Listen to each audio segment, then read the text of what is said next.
All right, guys. Week one review, Dynasty Life, Fantasy Football here with the boys. Finally got these fuckers together with me.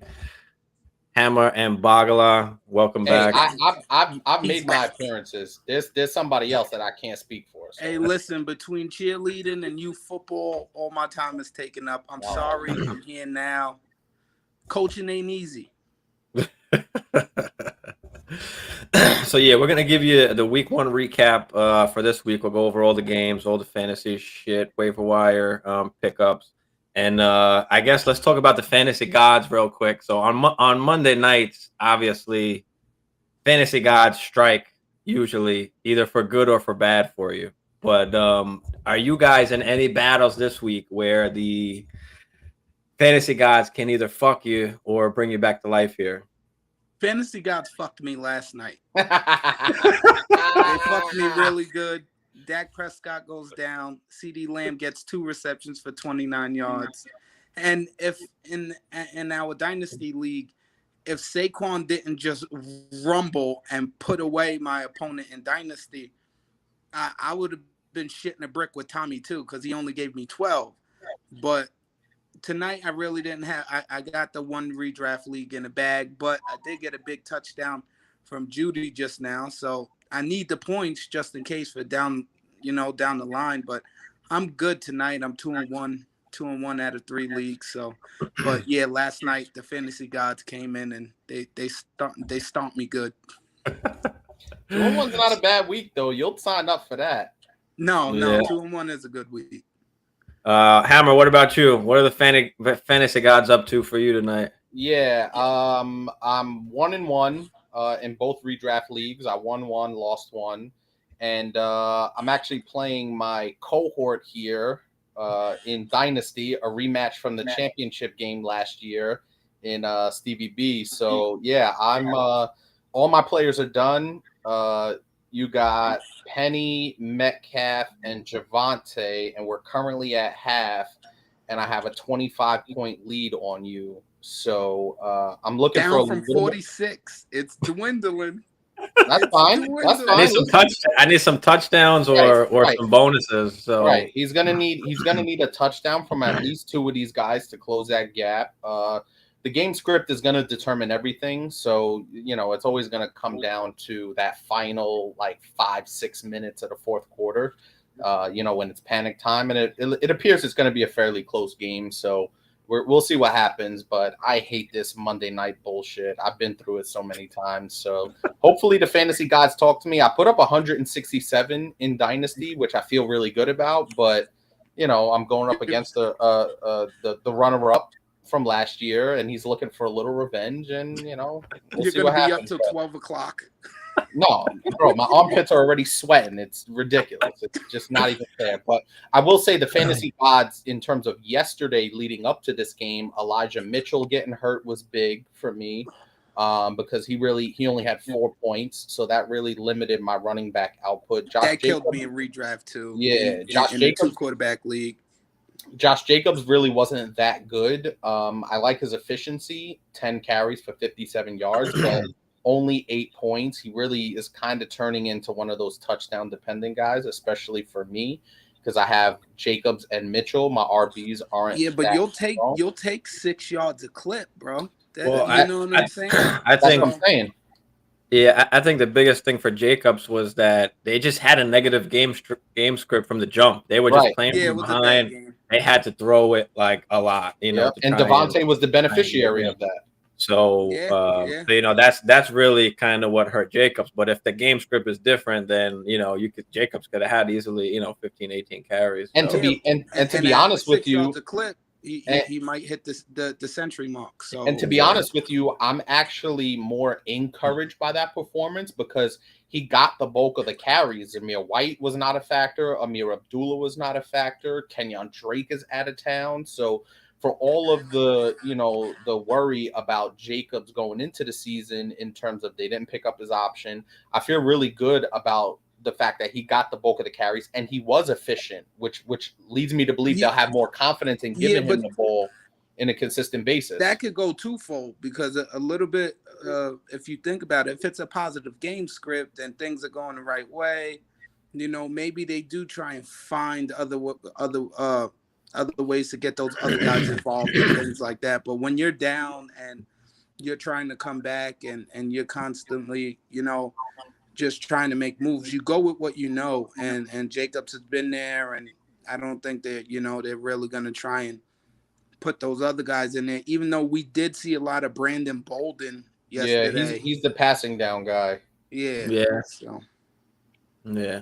All right. Well, let's get right into it. We got a lot of games to go over.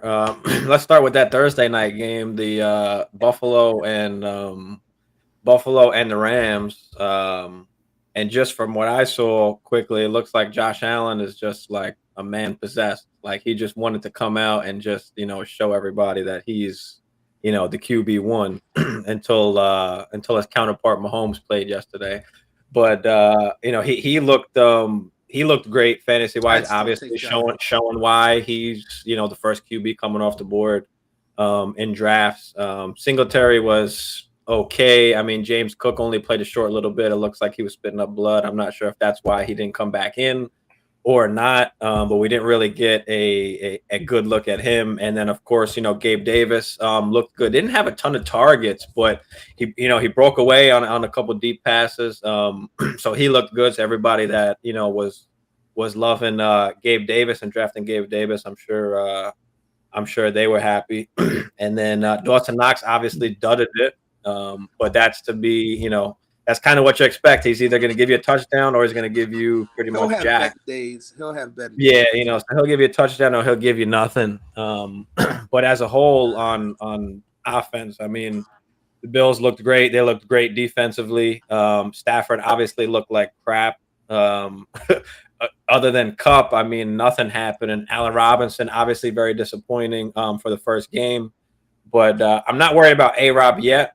I mean, last year, don't forget, Woods dudded it that first game and then came back with 9 catches in the second game. Sean McVay has already said that he's looking to get Allen Robinson more involved. But, yeah, what do you guys feel about that first game? The Bills are going to be a powerhouse this year. You might be looking at the overall QB1 and the overall wide receiver 1 on the same team. Diggs, Allen looks for Diggs, and he looks for Diggs a lot. Don't give me that face. He does, and Diggs is just an awesome receiver.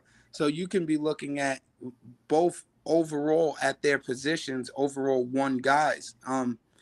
I just think with the Rams, it looked like it was going to be a game at halftime, and then the Bills just turned on the juice, and in the second half. And I think once that happened, Matt Stafford just went with what he knew. He went to Cup. I think Allen Robinson's going to be fine because Matt Stafford is a good quarterback. He can spread around the ball. On those better games. The person I'm worried about is Cam Akers. He looks like he's in a doghouse. Yeah. Sean McVay has said that he needs to see more urgency. That means he's not bringing enough energy. I don't know when he's gonna get his carries. You know what I'm saying? If he's gonna, what did he have? 3 carries, two touches, something like that.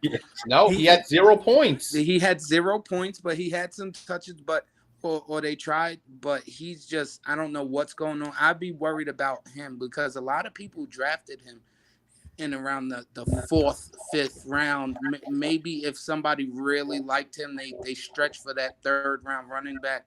They thought, that 0 running back strategy, I can get Cam Akers around there and I'll be fine. No, you're getting donuts, and you should be very, very, very worried about what's going to go on with Cam Akers because Darrell Henderson looked really good. I mean, they lost, but he looked good. He caught the ball. He ran the ball. He looked really good.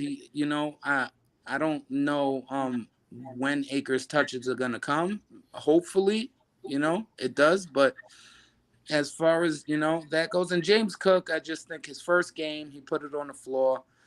They took him out. You can't turn the ball over. He's a rookie. It was a big game.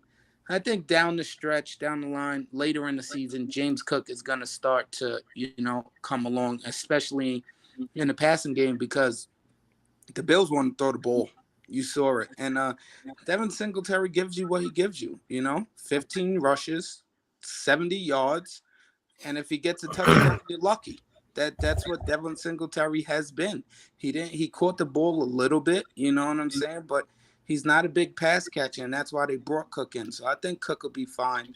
Knox, he's a boom or bust, really. But like I said, they're gonna throw the ball a ton. You expect him to get maybe a few touchdowns this year. He's good on those chunk plays and things like that. And Gabe Davis, he's making the most out of the opportunities that he's getting. You understand what I'm saying? He's a bigger receiver, so they go to him down in the red zone. But if he's gonna give you 4 or 5 receptions for 90 yards, I feel like you got to take it. But I think there's enough to go around in that Bills offense. And Josh Allen is just a man possessed. Let's say what it is. Everybody wants to talk about Mahomes. Yeah, I know, but Josh Allen is a different beast. He might be the best quarterback in the league right now. Yeah, and I've said from the beginning, just don't mess with Cam Akers. I just can't trust it. And it showed. Henderson just looked way better. But Hammer, what do you think about the game and all this fantasy shit for this game? Yeah, I got a couple of takeaways. Obviously, the first takeaway for me is Cooper Kupp is really good no matter what happens. But also, obviously, you guys laid out all the points. There's really not a whole lot for me to add. But the one thing I will say that was the most surprising from a fantasy standpoint was the Cam Akers situation. I watched the game and I'm like, yo, Cam Akers is not on the field very much. And I'm like, damn, like he's really, I don't know what it is, because remember last year in the playoffs when he came back, he played pretty well and they brought him back, off that nasty injury. So I was expecting him to go in as the lead RB, maybe a 60-40 split, somewhere in there, but it wasn't even close. So I think that's the most telling takeaway from a fantasy standpoint, because everything else you pretty much expected. I guess Allen Robinson would be second in terms of a takeaway, some concerns you may have, but Josh Allen's really good. Stephon Diggs is really good. The Buffalo running back situation, you didn't expect anybody to be, a top 20 RB, top 25 RB from their backfield. So nothing surprising there. Cooper Kupp, obviously amazing. Stephon Diggs, amazing. We all expected Gabe Davis to be that kind of wide receiver too, not only on his team, but from a fantasy standpoint. So I think everything was pretty much as expected. Maybe Matt Stafford, a third takeaway. I expected him to be a little better, a little more efficient. So really it's Cam Akers, basically no show. Allen Robinson, not too sure what happened there. And then Matthew Stafford, a subpar performance considering all the weapons he has on that Rams team. But one thing to note, the Rams offensive line is not as good as it was last season.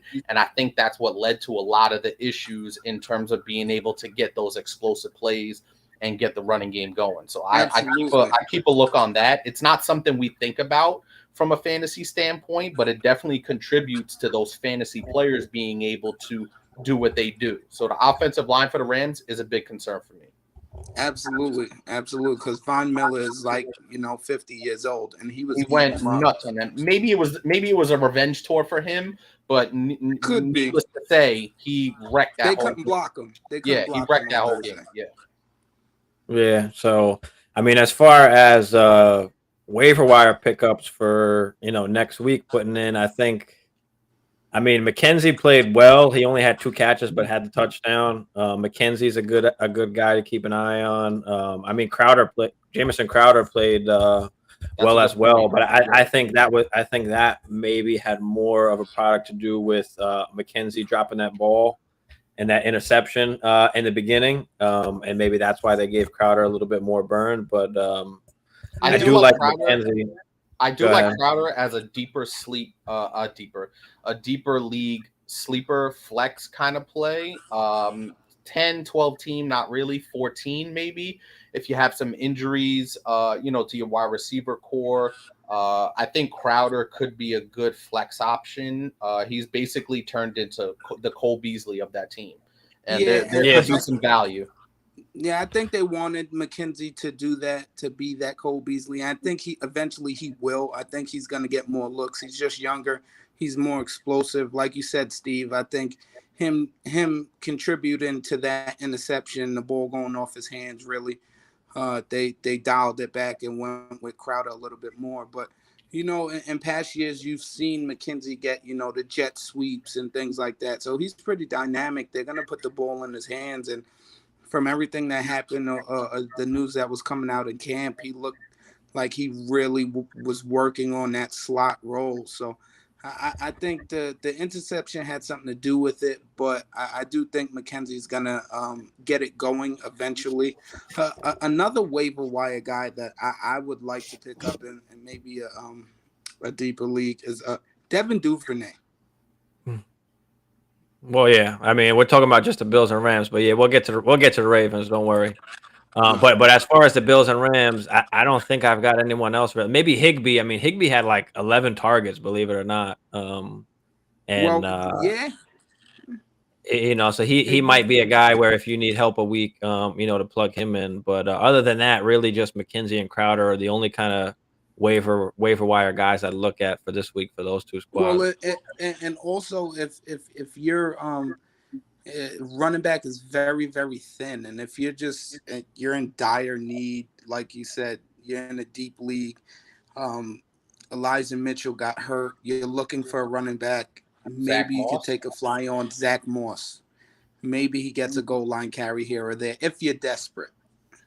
Yeah, I mean, the only thing I would say about Zach Moss is because, Cook obviously fumbled and because he was spitting up the blood or whatever, we don't know how much was that of them just mixing shit up or, was it because they would rather have James Cook in there, but since they couldn't put him out there, that's why Zach Moss played more. I mean, that's the only thing is just it's still a little bit dicey, for me there. But all right, let's move on to the next game here. We'll save the Packers Vikings for last and the Giants for last. But all right, Saints Falcons. Hammer, I guess you go first here. Give me some fantasy takeaways from Saints Falcons. It's an interesting game to look at from a fantasy perspective. I was really impressed with Drake London and Marcus Mariota. Like I really was. Cordell Patterson is a factor in fantasy this year. He will be a factor. He is the perfect flex play if you ever needed one. I wasn't sure what they were going to do in terms of their running back situation. I know Algier didn't play. If I'm correct, yeah, it was a healthy scratch. Right. Mm-hmm. So I think Cordell Patterson is a tremendous flex. Dak Prescott actually got injured for me in Mary Jane in one of our redraft leagues, and I'm giving a serious look at Marcus Mariota. I would like to see a little more out of Kyle Pitts. He underwhelmed for me, but I like the stable of weapons that they have between Patterson, Pitts, and London, along with Marcus Mariota's ability to run the ball. He was really giving you some good production with his legs. So I like what they're doing. I don't think they're going to be a great team, but from a fantasy perspective, I think they're going to be a lot more dynamic than they've been the last couple of years with Matt Ryan, especially with Marcus Mariota being a dual threat quarterback. From the Saints perspective, Jameis Winston, I don't know. I mean, I know he's coming off the injury. So Jameis Winston, I may give a look to as picking up a quarterback for our one quarterback league. He's available as well. Alvin Kamara, he underwhelmed a little bit. I think he'll be really good. I wasn't sure if he was going to play or not with the whole offseason incident, but clearly he's going to play this year. So he's obviously going to be in your lineups. And then Jarvis Landry. Holy cow, Jarvis Landry had a massive game. I have him on my dynasty squad, and I actually plugged him in at the last minute, and he showed up with 7 grabs on 9 targets for 114 yards, which is way more than I could have ever asked for. So Jarvis Landry really good. Michael Thomas, a couple of touchdown grabs, which really salvaged his back. He's back. Pump the brakes on he's back. All right, he caught 2 touchdowns. Back. Another Swami prediction that goes down the toilet. His target share was very low. It's a one game. We're talking about a season, baby. Listen, he's a tremendous football player. He was a tremendous football player. He has something to prove over the course of an entire season. If he goes out there and has 1,200 yards on 80 catches and 9 touchdowns, then I'm going to shut my mouth and say Mike Thomas had a hell of a season and he's potentially back. But until I see it for a little more consistent period for somebody that's missed so much time, You know, I'm not going to roll him out there as my wide receiver 2, wide receiver 3, maybe a flex play at best right now until I get some more consistency. So all in all, you know, it's there's some good things to pull from this game. I try not to overreact a lot to first game stuff, but I do like what I see from the Falcons skill position players. I would like to see a little more Kyle Pitts. But yeah, overall, there's some good pieces from this game. Yeah. Now, before I let Bagala take it away, I want to touch on the Cordell Patterson thing real quick. As you were saying, Hammer. So Damian Williams got hurt, and before Damian Williams got hurt, Patterson was only in for 30% of the snaps.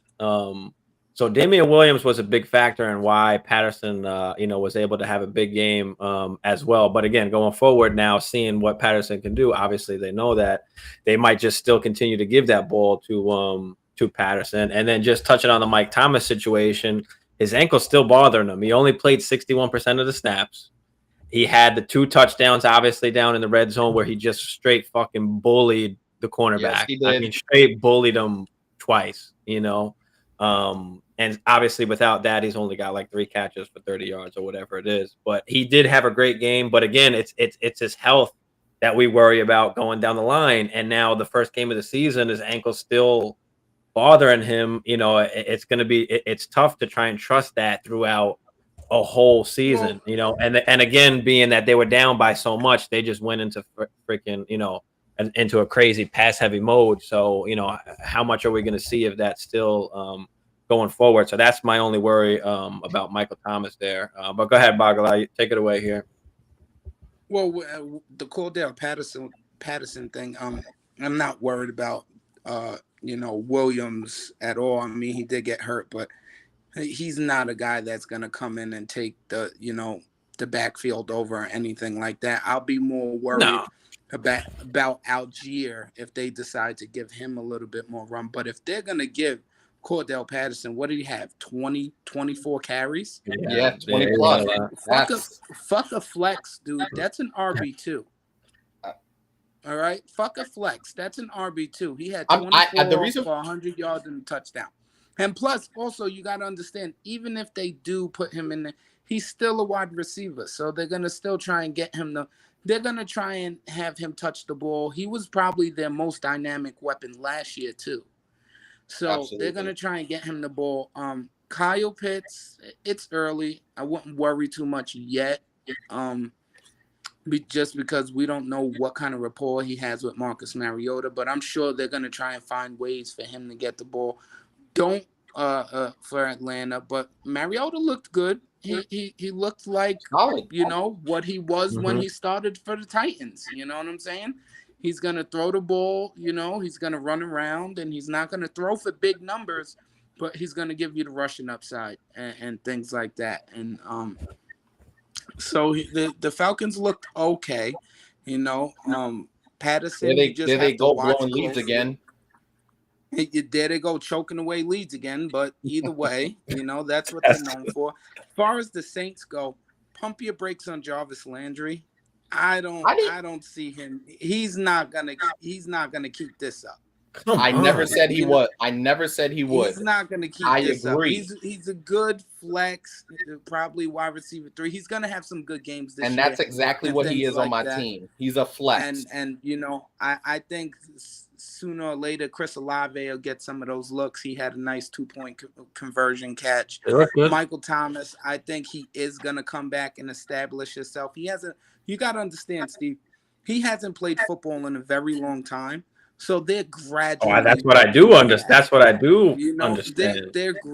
I don't think it's so much of they're just right now. They're gradually working him back. You know what I'm saying, and things like that. Something we'll touch on the game, but something the Buccaneers should have did with Chris Godwin. Chris Godwin had no business being out there, and now he got re-injured. So. You can see what they're trying to do with him. And if they're going to put him down there in the red zone, Michael Thomas, you're going to get 30-40% of the plays. Go down there, in the red zone and catch touchdowns. That's all they need. That's all you need for fantasy. You know what I'm saying? And he can do that. Alvin Kamara, do not be worried about Alvin Kamara. He will be fine. They will throw him the ball. He will run the ball. He's a top 10 running back. He'll be a top 5 running back if everything goes good. The man's been, I don't know if I have this correctly. He's been like a top 5 running back, top 10 running back, and he's never ran for over 1,000 yards in his career. It's the receiving That upside. should just tell you, huh? It's the receiving upside. Yeah. That should tell you what he does. And once Jameis starts getting a little bit more comfortable, and like you said, the game script, they had to go down the field. They were losing big, but they have to find ways to get him the ball, and they will. You know what I'm saying? Taysom Hill.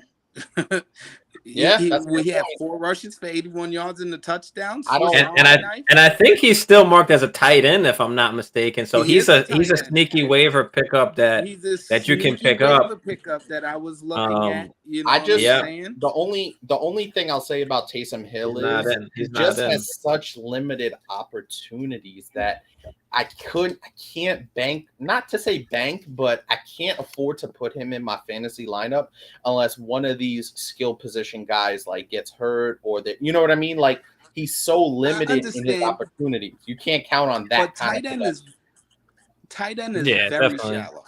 No, I get tight it. End is, I get it. Is very shallow. And for me, we've seen this for years, even when Sean Payton, even though it's only been 1 year, but as Taysom Hill has been there, he's kind of popped up with big games for the Saints, or big fantasy games, I should say. You know what I'm saying?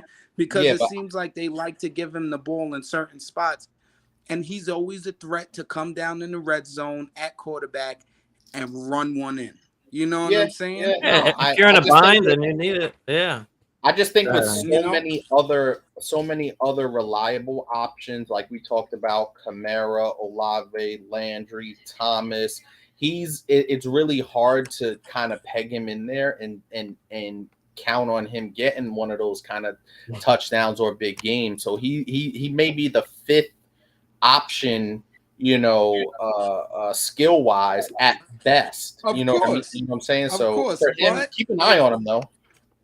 Yeah, if you're thin at tight end, and you can do a lot worse than Taysom Hill, is what I'm saying. Yeah. At tight end. Tight end is a very shallow position. But all in all, Kamara will be fine. And those other guys, temper expectations with Jarvis Landry. And Michael Thomas is back. We're not doing this. We're not. Yeah. So I mean, as far as the waivers, I mean, depending what how deep your league is, Olave and Landry would be decent pickups if they're not rostered already. Other than that, I don't think anyone else really out of these Mariota. two teams, I said Mariota.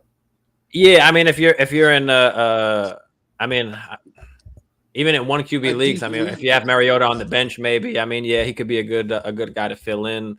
Or if you have Dak, like you said, if Dak got hurt, maybe you need to pick up somebody on the waivers. Mariota's, could be a decent option as well.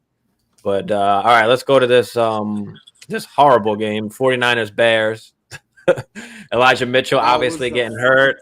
So Jeff Wilson steps in. He's obviously going to be a hot waiver wire ad if he's not already rostered, which he should be if you're drafting Mitchell along with the other 97 running backs that the 49ers have. But I mean, Lance didn't look great. I mean, obviously it was bad weather, but Bears looked horrible as well. Herbert looked way better than Monty. So yeah, I mean, whoever played Mooney, obviously we got fucked on. One of my things was to play Mooney. Obviously that backfired. If you had Komet, obviously that fucking sucked as well. But the one guy that I did tell to play fucking Mooney, I also did tell him to sit Irv Smith and play Everett, and that should have made up for the fucking loss on Mooney.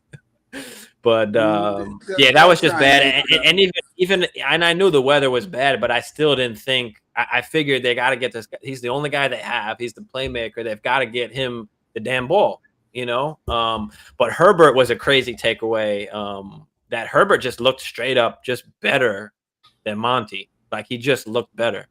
Other than that, I don't think there was much other takeaway. But other than hey, if Lance has another bad game or two, we might be hearing chants of Jimmy G. So, what do you You're guys already think? hearing it. That weather, the weather was just crazy. We'll give the Schwami a pass on this game because He gets a mulligan. yeah, he gets a mulligan because You get things right, you get things wrong. I mean, at least I'm man enough to admit that, hey, I was wrong, I fucked up. But I also gave another fucking prediction and more predictions that came that's true. what we call hedging our bets. All right, we're not gonna hedging our bets. You can't be right. It's impossible to be right 100% of the time. No, but it was a bad game for everybody. The weather, it caused injuries. I played Komet in one league. I got nothing from Komet. It just didn't lend itself for a positive game script for either team, really. Yeah. They were just sloshing around, even though, look what happens. You get Matt Nagy out of your building, and your quarterback actually looks like a quarterback. He despises Matt Nagy with a passion. Can we say that? You get Matt Nagy out, and that's it. You know what I'm saying? So, but it was just a nasty game. Herbert did look good though. Justin Fields looked good. Lance looked like a dumpster fire. But Debo came, and I have Debo in one league. Gave me 11 points, 8 carries. Schwam touchdown. Schwam.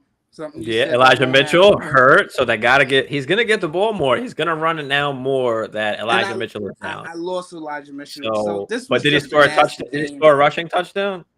Yes, he did. Debo did. He just wanted his money.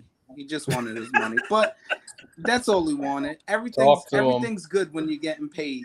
But it was just a nasty game. Not much to say. You can't really judge on this game because of the weather. I don't think so. Yeah, definitely. What I do you think? Have any takeaways. It was just nasty.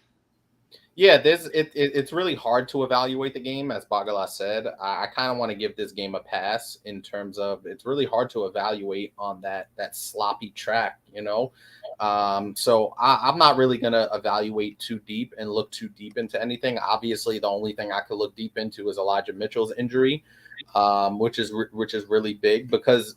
Are they gonna give Jeff Wilson all those totes?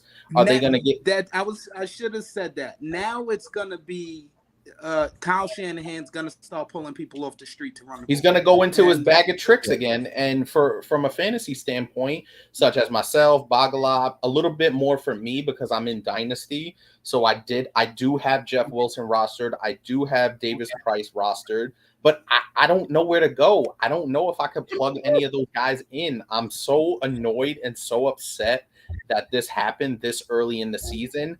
I have to just go away from that San Francisco running back spot completely. And it's very frustrating that I have to go to a whole new backfield now and kind of piece it together. So really, that's my only takeaway. Like I said, weather in September is not supposed to look like what it looked like in Chicago. Usually you could get usually you get really good weather all the way across the country. So I'm going to give this game a pass outside of the Elijah Mitchell injury. Yeah, definitely. I mean, and nothing really happened, so we don't know. There's not really any waiver guys except for Herbert. If he's not rostered, obviously you want to grab him. But I'm sure he's rostered. He's probably rostered in most leagues, especially if you have Monty. You should have rostered Herbert, who you could probably get in the last round of your drafts at that point. But all right, let's go to the crazy game: Steelers-Bengals. Oh man, DK's just got some strong fucking hands. Jesus, stop it! Yeah, I'm watching that too. Damn. Yeah, he made Patrick Surtain Jr. look like a junior. He made him look like a baby on that one.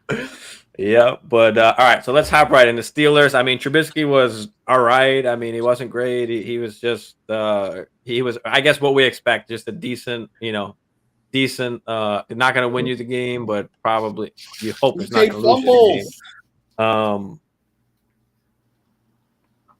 game. DK spit. He did. Let's go.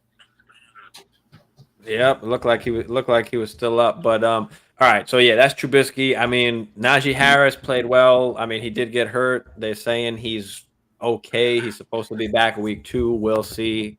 how that goes. Deontay looked good, at least in a PPR perspective, but not much yardage at all. Claypool, they were, giving a couple end arounds too, so he's a little bit involved. But I mean, I'm not crazy. I'm not happy really with any wide receiver. I mean, the offense at all, and I think they had the defensive touchdown No, too.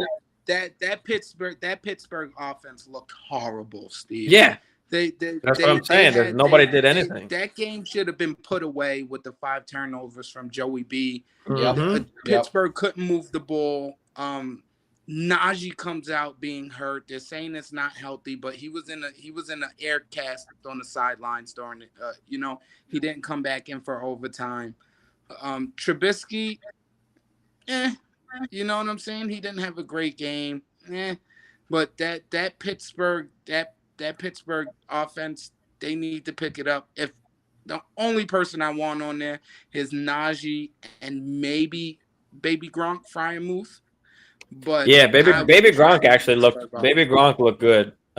He did look good. I think he had like 10 targets. I can't trust that Pittsburgh offense. Not until they either start blocking or they, Kenny Pickett maybe comes in and does a little bit of a better job. I don't know, but that offense looked bad yesterday. Yes, I mean, other than Jalen Warren, the backup to Najee Harris, there's not really anybody that we're looking at to grab on the waivers. But Hammer, what do you think about the Steelers? If you have Najee and you didn't pick up Jalen Warren, you need to run and go get him right now. Yeah, definitely. Because it just looks like they're going to give Najee the ball a ton. And if he's already getting banged up in week 1, you got to have some type of insurance policy. Yeah. But Hammer, what do you think about the Steelers before we get into the Bengals real quick? There's not a whole lot to be excited about, right? It's basically Najee, and that's it. Fryermuth, if you have him in a dynasty league, you could be happy with him. Trubisky, and then Trubisky really is going to determine what the rest of those wide receivers are going to do. So they're kind of interwoven that way. So not really overly impressed, but I think that's how they want it, right? They want to play games like that, 20 points or less, because their defense. Now, TJ Watt is hurt, so they might find themselves in trouble. It looks like he's going to miss the rest of the season with a torn pec muscle. So that really, now, while it doesn't impact it from a fantasy perspective directly, it's going to lead to them being in a lot of games getting blown out. So maybe they do throw it around a lot more because the defense isn't getting after it with a TJ Watt as much. But just from an offensive standpoint, there's really not anybody that really you love outside of Najee. Deontay, he'll have his game here or there. Claypool, you really can't rely on any of their skill positions outside of Najee, and that's just the bottom line. And what happened to George Pickens? We didn't see George Pickens out there for whatever everybody was saying, and in preseason, he didn't get a lot of burns. So, I just don't like that offense, and I'm trying to steer clear of it unless it's Najee. Yep. Yeah, they just looked bad. But all right, so the Bengals, obviously Joe Burrow, bunch of turnovers, looked like shit in the beginning, wound up working his way back and throwing a couple touchdowns. Mixon, obviously Chase did his thing. T. Higgins goes down, so Tyler Boyd steps up, which is what you kind of expect. So Tyler Boyd, obviously, huge waiver wire pickup this week if he's not rostered. If he's not rostered already, Hayden Hurst had a decent game as well. So anybody looking to stream a tight end, Hayden Hurst could be a good one in there also. But what do you guys think about the Bengals there? So I actually had I got Hayden Hurst in our dynasty league via a trade, and George Kittle was my starting tight end. And obviously George Kittle out week 1. I plugged Hayden Hurst in, and while I didn't expect him, Hayden Hurst is probably the 5th option on that team. So I wasn't expecting him to go crazy. But listen, if I'm going to sign up for 8 targets, that's solid from Hayden Hurst. Obviously, the T. Higgins injury had something to do with Hayden Hurst's elevated targets. I have Joe Burrow and Jamar Chase, so I'm on this Bengals bandwagon for my dynasty season. So you love what Chase is going to give you. He's just fantastic. The turnovers from Joe Burrow scare me a little bit. Now I know Pittsburgh has a really good defense, but Joe Burrow, you got to clean it up, dude. Otherwise than that, he's going to be, he's going to be a top 10 quarterback from a fantasy perspective with all of those weapons. Really good to see Tyler Boyd step up. I think a lot of people tend to forget about him with all of the other ancillary parts. So Tyler Boyd, before Chase and Higgins got there, Tyler Boyd was the established guy who was, a fantasy relevant player. So we know he is more than capable of, producing at that wide receiver 2 spot. So overall, a little disappointed in Burrow, but happy with Chase, happy with the overall production from Burrow. He gave me 25. That included 5 turnovers. So, from an overall standpoint, I think they'll be just fine. And just Joe Burrow clean up the turnovers. Yeah. Yeah. Go ahead, Bagala. Yeah, that's it. We got to remember, Joe Burrow missed some time in the offseason, with the appendicitis. Yeah, so a lot of his appendix removed. That sloppy. Yeah, a lot of that sloppy play could just come from, rust. So I think Joey's going to be fine. Jamar Chase is what it is. Big thing is how much time is T. Higgins going to miss? Yeah. So, you know what I'm saying? How much time does he miss? And Mixon gives you what he gives you, and I like Hayden Hurst on this team. He's nice and snarky. So. Yeah. Well, they said it was. They said Higgins was a concussion, so we got third. Hold on, we got third and goal here for the Broncos with Javonte here on the goal line. And what the fuck, bro? Fumble. We called it up. Bro, this offensive line is just garbage. This guy got hit 5 yards in the backfield. So, do you want to talk about? Do you want to circle back to the fantasy god section? Yes, fantasy guys just fucked me right there. I don't think even fantasy guys. It's the offensive line just fucked that up. But all right, let's jump into the next one, which is the Eagles Lions, which actually was a pretty good high scoring game. Lions were getting their ass kicked and kind of came back at the end there. But Eagles, I mean, Jalen Hurts was all right. It wasn't great, but he ran the ball good, so he still got you a good amount of points. AJ Brown obviously looked tremendous. The running backs it's just weird, that whole backfield. They gave it to everybody had a touchdown, right? Miles Sanders, Miles Sanders. Another Swami prediction. How is that down the toilet? Don't draft Miles Sanders. I'm still sticking to don't draft Miles Sanders. They gave the ball to 3 different guys down there. So you just don't know who's going to get the damn ball. The what? Boston Scott did score a rushing touchdown down in the goal line too. And Gainwell scored too. That's what I'm saying. Right. All 3 of them scored. So, it's not a backfield that you really want to be a part of. You don't want to be trying to guess every week who they're going to give the ball to down in the red zone. But yeah, obviously AJ Brown looked great. Go Dirt. What did Go Dirt do? I don't think he did much. He wasn't great. Yeah, he was all right, and then this is but as far as the Eagles, nobody else really that looked like you might want to. Devontae Smith was a no-show, which is really alarming. Yeah, this is gonna be Jalen Hurts to AJ Brown all season long, and I don't. Everybody says there's enough to go around, but Devontae Smith having a bagel. That's alarming. Very disturbing, because that means that Jalen Hurts is he's just looking for AJ Brown the whole entire time, and then he's running it. Yep. And he's running it, and so I don't know.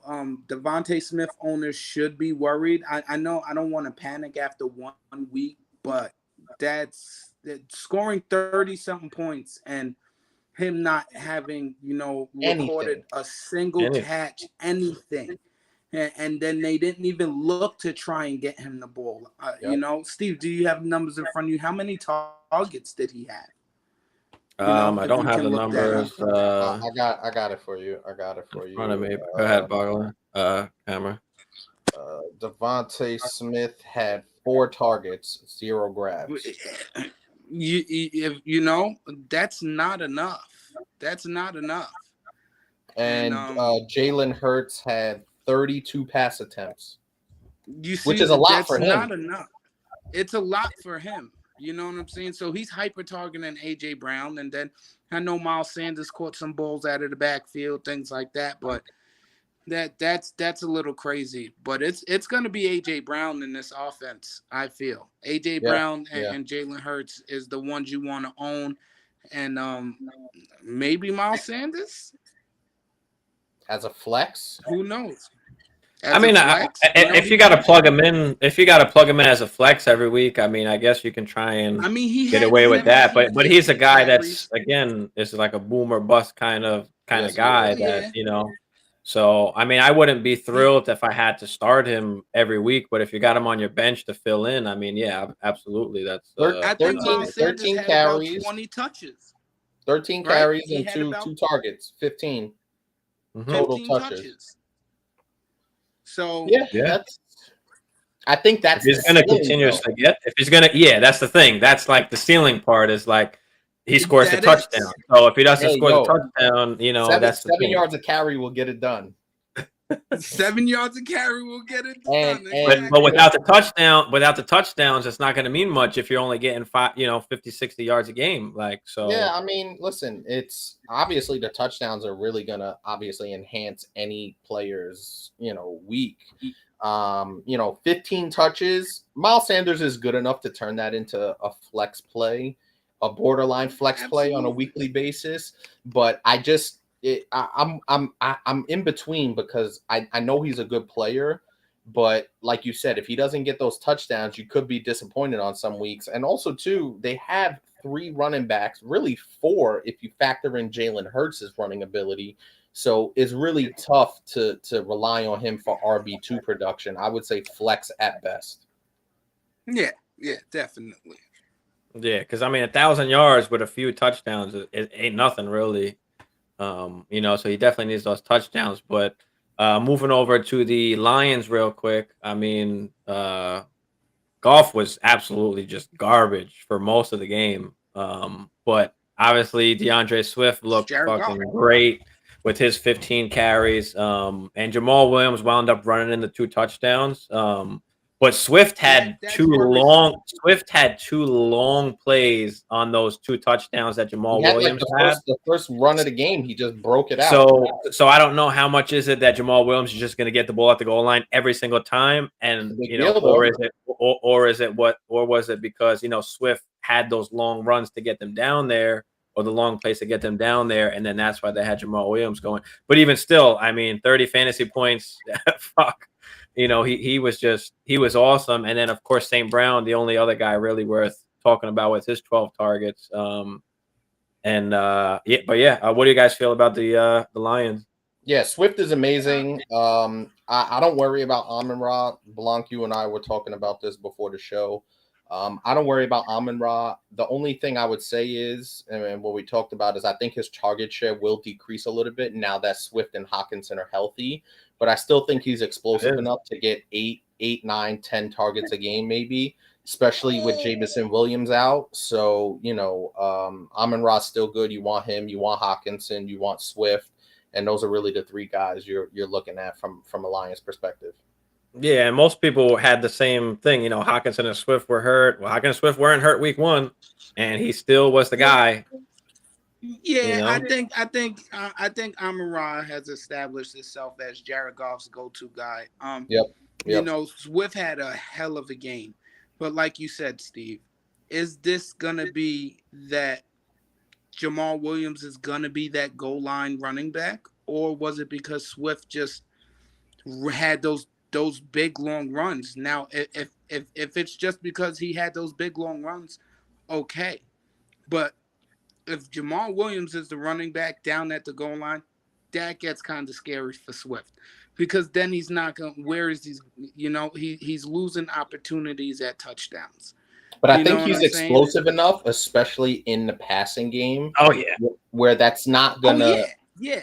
He's gonna be your RB1. You know what I mean? And he did still score the touchdown. They were like goal line. I don't remember how far out it was, but it wasn't far out when he scored the one touchdown that he did have. So it's not, he did get But some of those goal line work. I think just to Bagala's point real quick, it kind of takes you from, an RB1 in terms of across the league to actual RB1, the leading running back in the entire league. So I think that does matter if Jamal is getting those goal line carries. Jamal had how many carries also last week? Yesterday. You know what I'm saying? So he touched the ball a few times, and it looks like they want to keep him involved.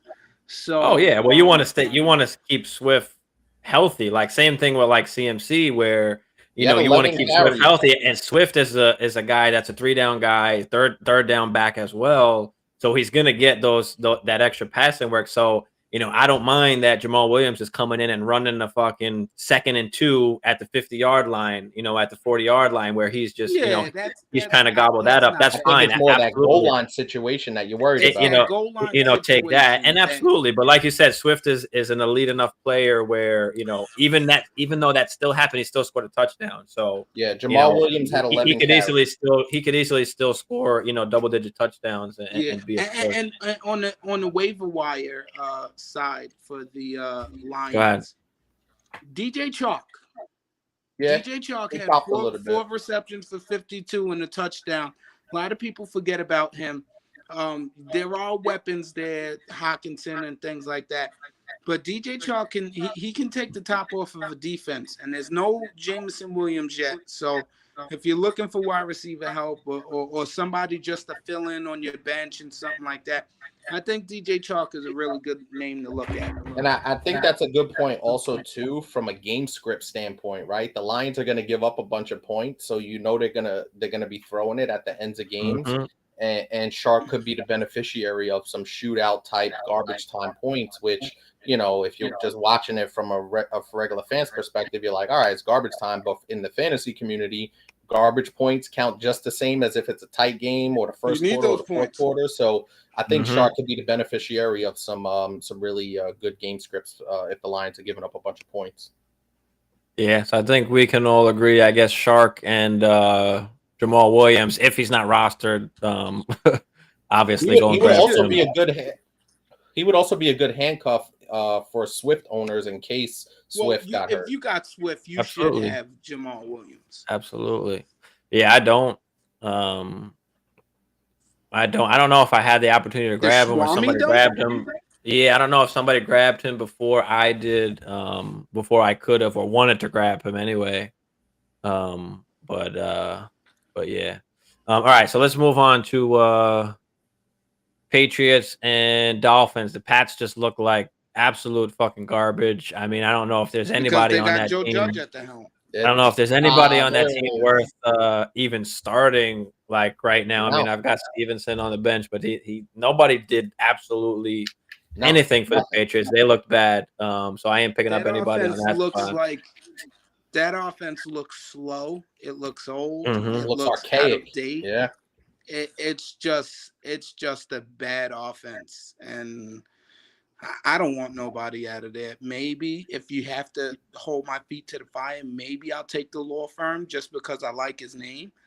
But other than that, I don't want. And then Bill Belichick is the same thing with San Francisco. You don't know who's going to get the ball in that backfield. Yep. Yeah. So, I mean, the numbers are down for those running backs because it was just a bad game. They were losing from the beginning. So I think that there could be, some work for Ramondre and Harris if the game script goes a little bit differently in coming weeks. But receiver-wise and things like that, no, I would stay away from them. I don't like any of their pass catchers. Mac Jones still hasn't. He got the pea shooter for an arm. He's not that guy. Push it down the field. Yeah, so I'm out on the Patriots. Yeah, let me just say, Schwami was right on Stevenson. Somebody had asked about Stevenson. I said, don't play him. I was worried about Ty Montgomery, who actually played the game, which they didn't know if he was going to play or not. He wound up scoring the fucking touchdown. So he did. I just want to point that out there for you, Bagala, of another correct Schwami prediction.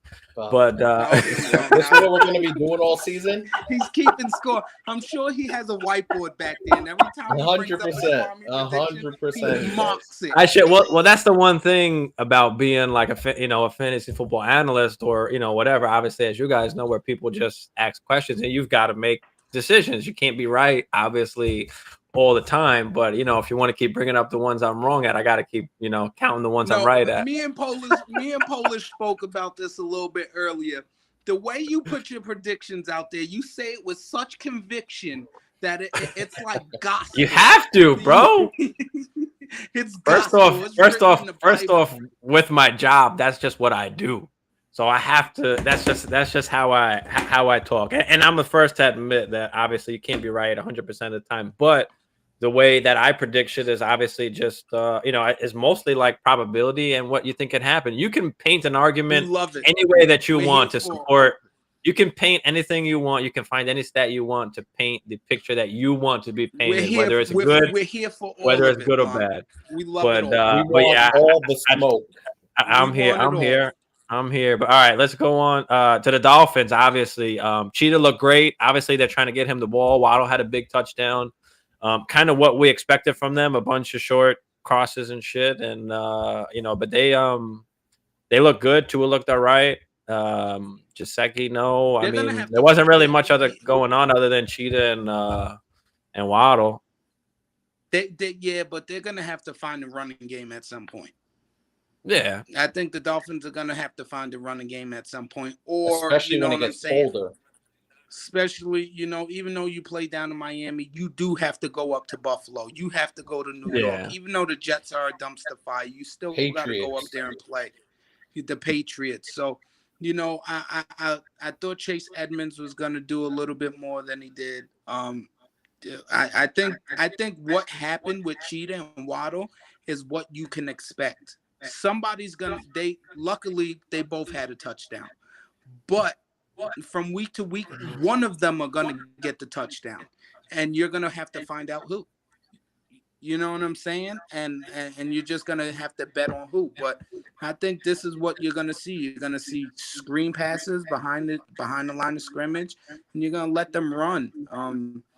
But Tua played a good game. If you need a quarterback, maybe you got Dak and he's injured. You might, look at Tua. Tua might be out there. I think Tua's out there. And Cheetah, Waddle, those are the guys you want in that offense. And I just think that they need to find a running game to be successful. And I expected more out of Chase Edmonds. Yeah, definitely. I think I can agree with that. But I don't think I got any waiver pickups for the Dolphins. I mean, like you said, outside of Cheetah and Waddle, there wasn't much going on. What do you think, Hammer? Yeah, I mean, it is kind of what we expected. It's Waddle, it's Cheetah. You could look at Tua. I think Tua will have the opportunity to produce decent numbers on a weekly basis. I don't know enough to crack a 1 QB league, but I think he does have some upside because he doesn't have to rely on the strongest arm. I know we talk about throwing deep to Tyreek Hill and obviously Waddle had the big catch, but I think those guys are good enough where they could work the middle of the field and just get run after catch and yet let the yards and touchdowns pile up that way. So, they were pretty good. I think they'll be really good all season. I think they'll be productive enough where you can have Cheetah and Waddle in your lineups on a weekly basis. I don't think there's really too much question about that. Gesicki worries me a little bit because I thought he would have the middle of that field kind of locked down, but with Waddle, and just Tua's game in general, not being a Patrick Mahomes kind of guy, with the big arm that's going to utilize Cheetah's skills the way we've seen in the past. I think Gesicki is the one that really suffers the most here, but Waddle, Cheetah, and maybe Tua, in a 2 quarterback league. Yeah, definitely. I didn't like Jaceki this year. Another Swami prediction because Ron had asked about Jaceki, and I said no, He's got don't it. play He's got it Jaceki. loaded. He's staying. But you know I'm right. He's staying in, blocking a lot more. He's not going to be out there. He's not worth much in this offense anyway because of what they're trying to do. So yeah, I don't like Jaceki. Yeah, you're Hopefully gonna. nobody drafted him as Yeah, their yeah. starter. You have to wait and see on Jaceki. I don't think he'll be much.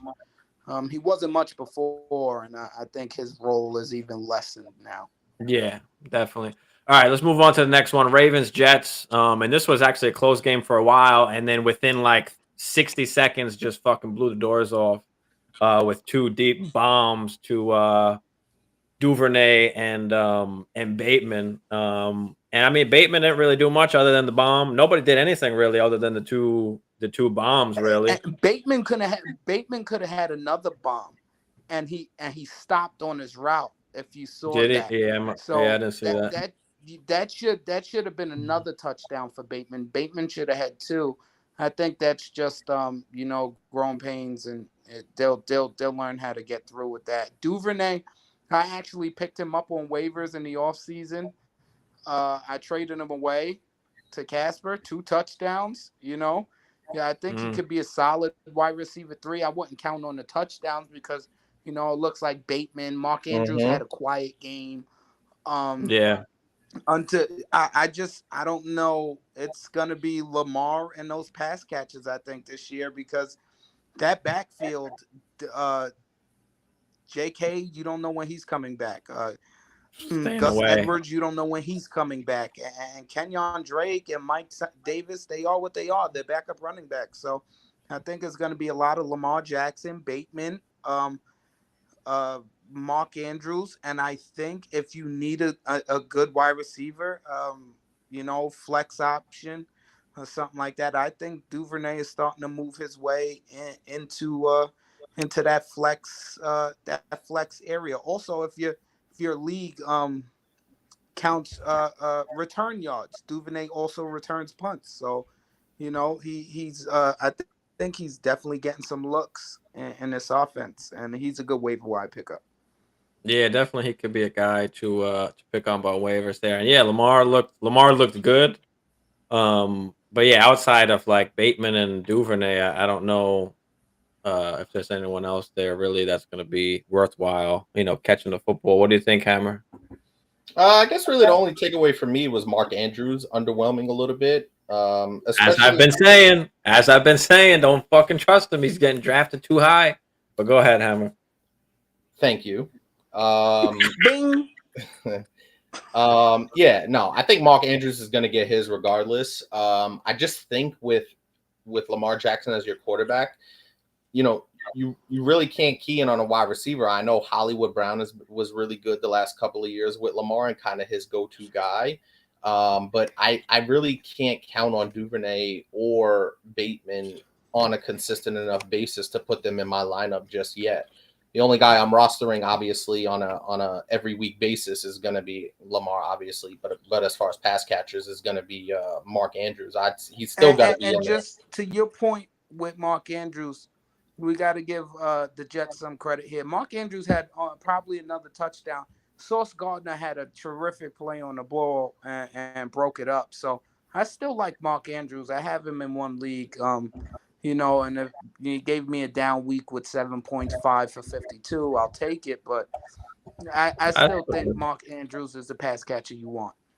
No, definitely, and it's not that I don't. Let me make it more clear. I didn't like Mark Andrews at the price you had to pay in drafts to That get makes him on your sense. team. That's what I don't like about Mark Andrews is what you had to actually pay, to get him. If you're getting him in the fourth That's round, it's different than the first or second round. Exactly. That's my thing. Where Mark Andrews was going in like the middle of the second round, right after Kelsey, and I just couldn't. I just couldn't do that. Oh, almost a touchdown there. But yeah, and then the backfield, Judy's of going course, off. I've been saying to just for me, I'm staying away. I stayed away from JK by far. But even still, now there's nobody really who you don't know who even to pick up or who to Right. play. It's So hard. you gotta stay away. The Jets just looked horrible. There was nothing really. I mean, what did Corey Davis they have don't the have best their game for them? quarterback.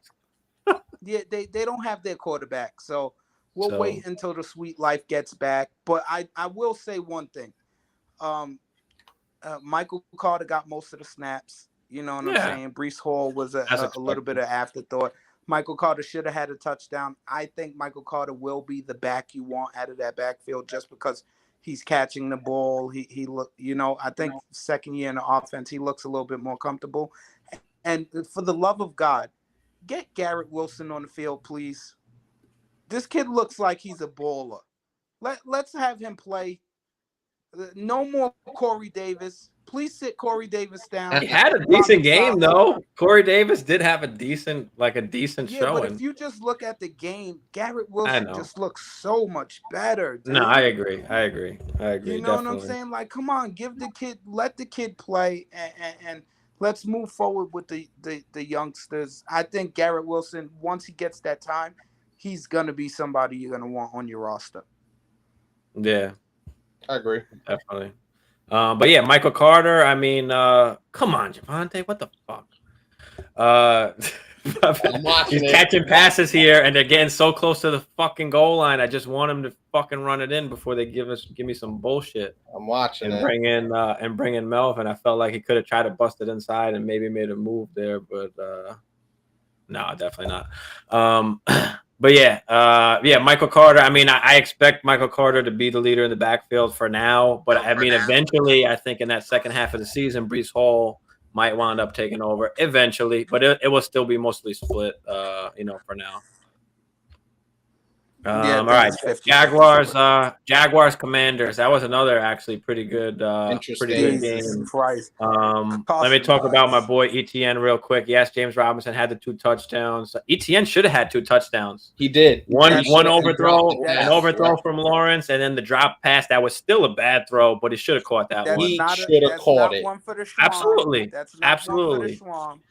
Absolutely. I know. Listen, I'll But the take that heat. opportunities- I'll take that heat. But the thing is, ETN is getting the opportunities, Right. pass catching That's and rushing the important. football. That's And important. that's the difference between, ETN. Like, yeah, James Robinson might get the bulk of the carries, but ETN is getting the third down work. He's getting the passing action, and he's also getting carries as well. Yep. So I'm not out on ETN. Like I said, should have had 2 touchdowns. This is a whole different conversation if he reels in even at least one of those passes. But outside of that, Kirk looked great. Yeah, That's Oh, yeah, Bogla's he did. boy. that's a good That's call. Bogla's boy. So Kirk looked great. But yeah, other than that, yeah, go ahead. Go ahead, Bogla. Take it away with the Jag. I think you can look at Christian Kirk and say, if he's going to get 12 targets a game, Christian Kirk could be a top 20 wide receiver this year.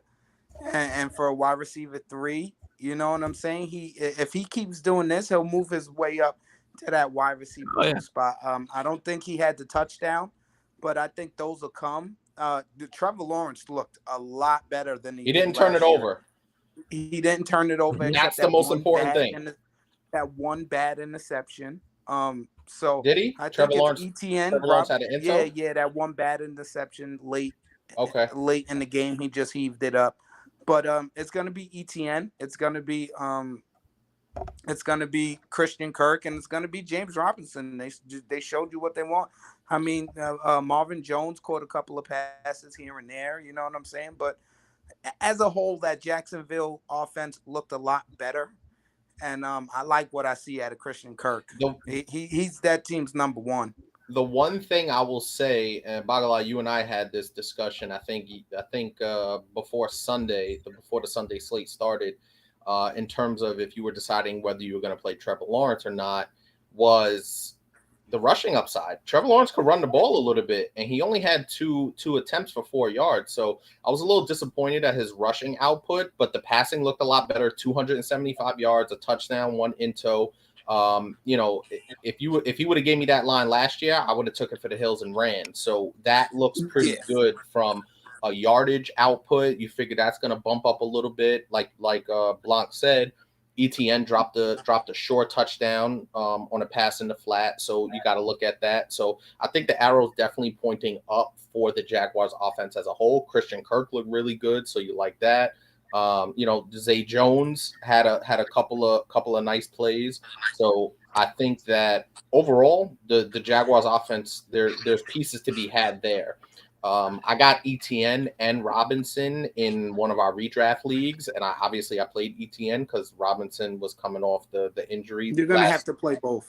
that's what's really gonna destroy If me, you have because both of them, you're now gonna have to play both of them. my flex is landlocked now.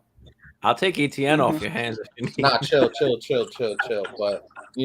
But but from a fantasy standpoint, there's a lot of good things to take away from that Jaguars offense, especially Trevor Lawrence. Having a respectable output. You don't like the interception, but it wasn't like he threw for 160 yards and no touchdowns, 2 interceptions. Yeah, a lot of what we saw last year.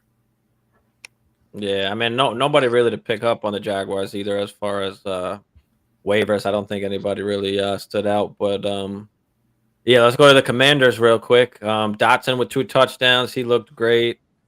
Not as many targets, obviously, but he did have the 2 touchdowns, and then He freaking had a Samuel, great catch like in the end. Curtis Samuel came Samuel, out of Rebo. nowhere, and they started giving this ball to Samuel, and I think Terry had a touchdown as well, but I mean, damn, how does that hurt now, Terry? That hurts kind of.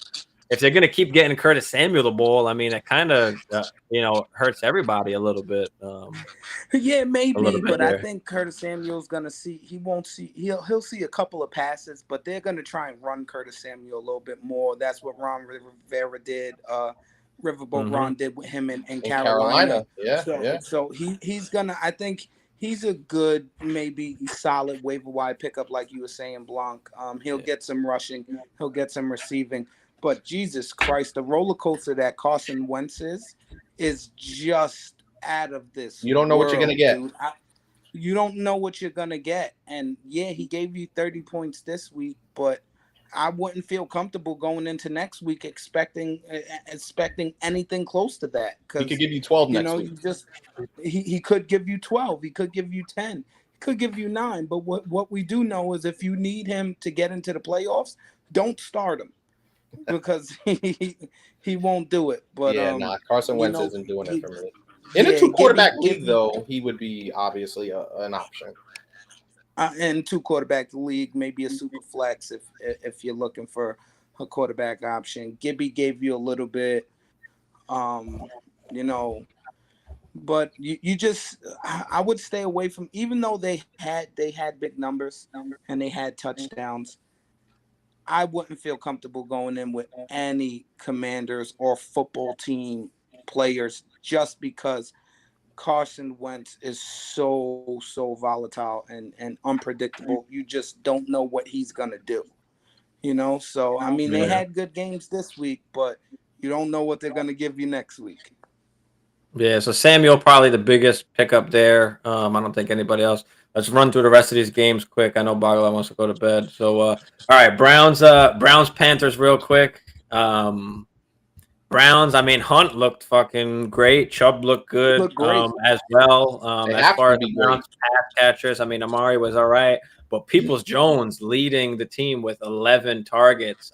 That's a good waiver wire pickup as well. But yeah, other than that, what do you guys think about the Browns? The what? I was a little disappointed in the Njoku. Yeah. I thought Njoku would command a little bit more targets. I started him in Dynasty. Thank God I didn't need him. But I think until Deshaun comes back, it's going to be those running backs that you want. You know what I'm saying?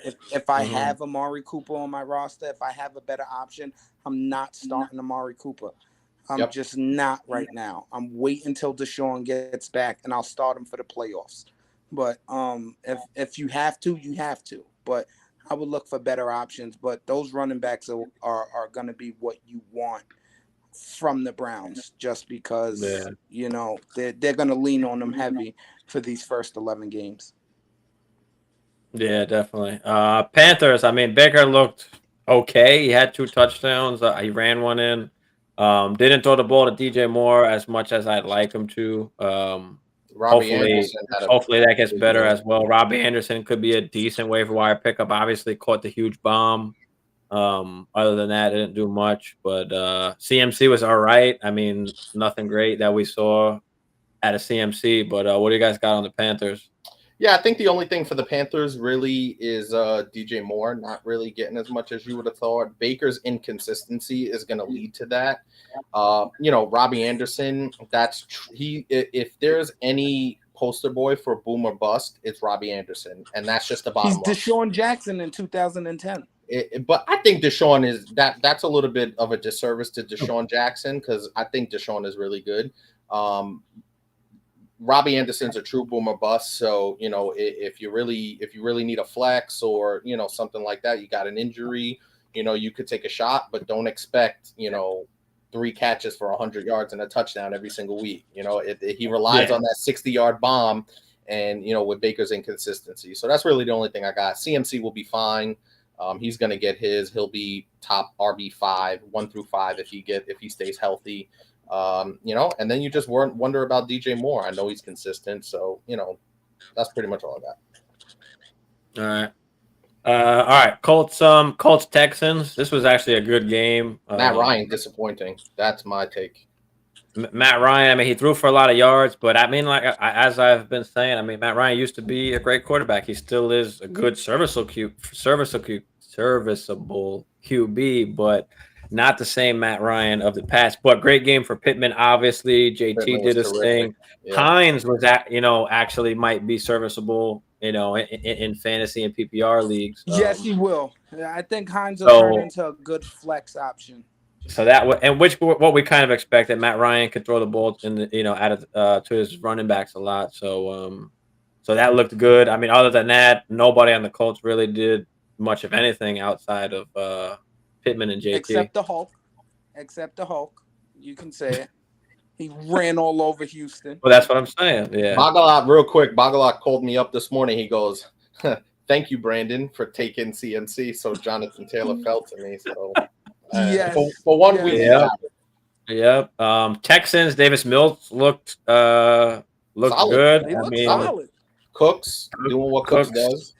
Cooks doing what Cooks does. Nico Collins, not so much. Damian Pierce. Not a ton of work, obviously. I mean, first game, so they gave Burkhead a lot of work. But as the season progresses, obviously he'll get more and more. I think Davis Mills is going to allow for some fantasy relevant guys outside of Brandon Cooks. Yeah, well, we saw fucking OJ Howard score fucking 2 touchdowns in like 60 seconds. I was just about to say you can't. He just signed the team last week. I think he just joined the team last week, if I'm not mistaken. I'm not counting on that. I'm not banking on that. Tight end or you're streaming tight end, OJ Howard's a sneaky pickup. Yeah, definitely. All right, let's move on to we got a few more here. Chiefs Cardinals. Chiefs just blew the fucking doors off. Patty Mahomes looks fucking awesome. After Josh Allen's performance, I mean, it just sucks for Josh Allen that Mahomes just outdoes him every fucking time. No matter how good this guy plays, Mahomes just won't let him get his glory. which is Allen funny. beat the Rams. Josh Allen beat the Rams. Mahomes beat the Cardinals. Let's calm down. Well, what I'm talking about is just the first week is just the performances, right? Obviously, Mahomes and Allen have been battling in the for years now in the playoffs, and Allen comes out great, and everybody's like, "Holy shit!" No wonder why he's the QB1, and then Mahomes just comes and just takes it away. So I will say that's gotta hurt. I will say really quick on this game, there are a couple of really nice takeaways. In terms of Mahomes spreading the ball around now, a lot of those guys, a lot of those wide receivers we talked about, before the season are gonna be relevant flex plays and pickups. Juju, if he's not already rostered, Mecole Hardman, if he's not already rostered, Marquez Valdez-Scantling, if he's not already rostered. So those guys come into play now because there's so much wealth to go around. And then obviously you got the Rock Kelsey, Clyde Edwards-Helaire getting busy. Another one the Schwami didn't like, Clyde Edwards. Bing. What don't I like? What I don't like CEH as a guy to draft and to have on your team because obviously you don't know. And you saw all three different running backs were getting the football. McKinnon, Pacheco scored a fucking touchdown. CEH got Arizona. I think the point is there's enough to go around there. Yeah, no, definitely. But that's the thing is that, as we saw him spreading around, it's going to be any guy, any week. We don't know, we have no idea, Yeah, and they were just Juju had a decent game, but he didn't score a touchdown. We've got Hunter VI coming in the chat here. I just missed that. I don't know if he was in here, how long he was in here. My bad. What's up, Hunter? He's got Saquon on it. Oh God, we got another Giants fan. Another Giants fan. Another Giants fan over here. But yeah, so the Chiefs, they looked good. A bunch of different guys. I'm not really confident in starting really any of those guys outside of Juju.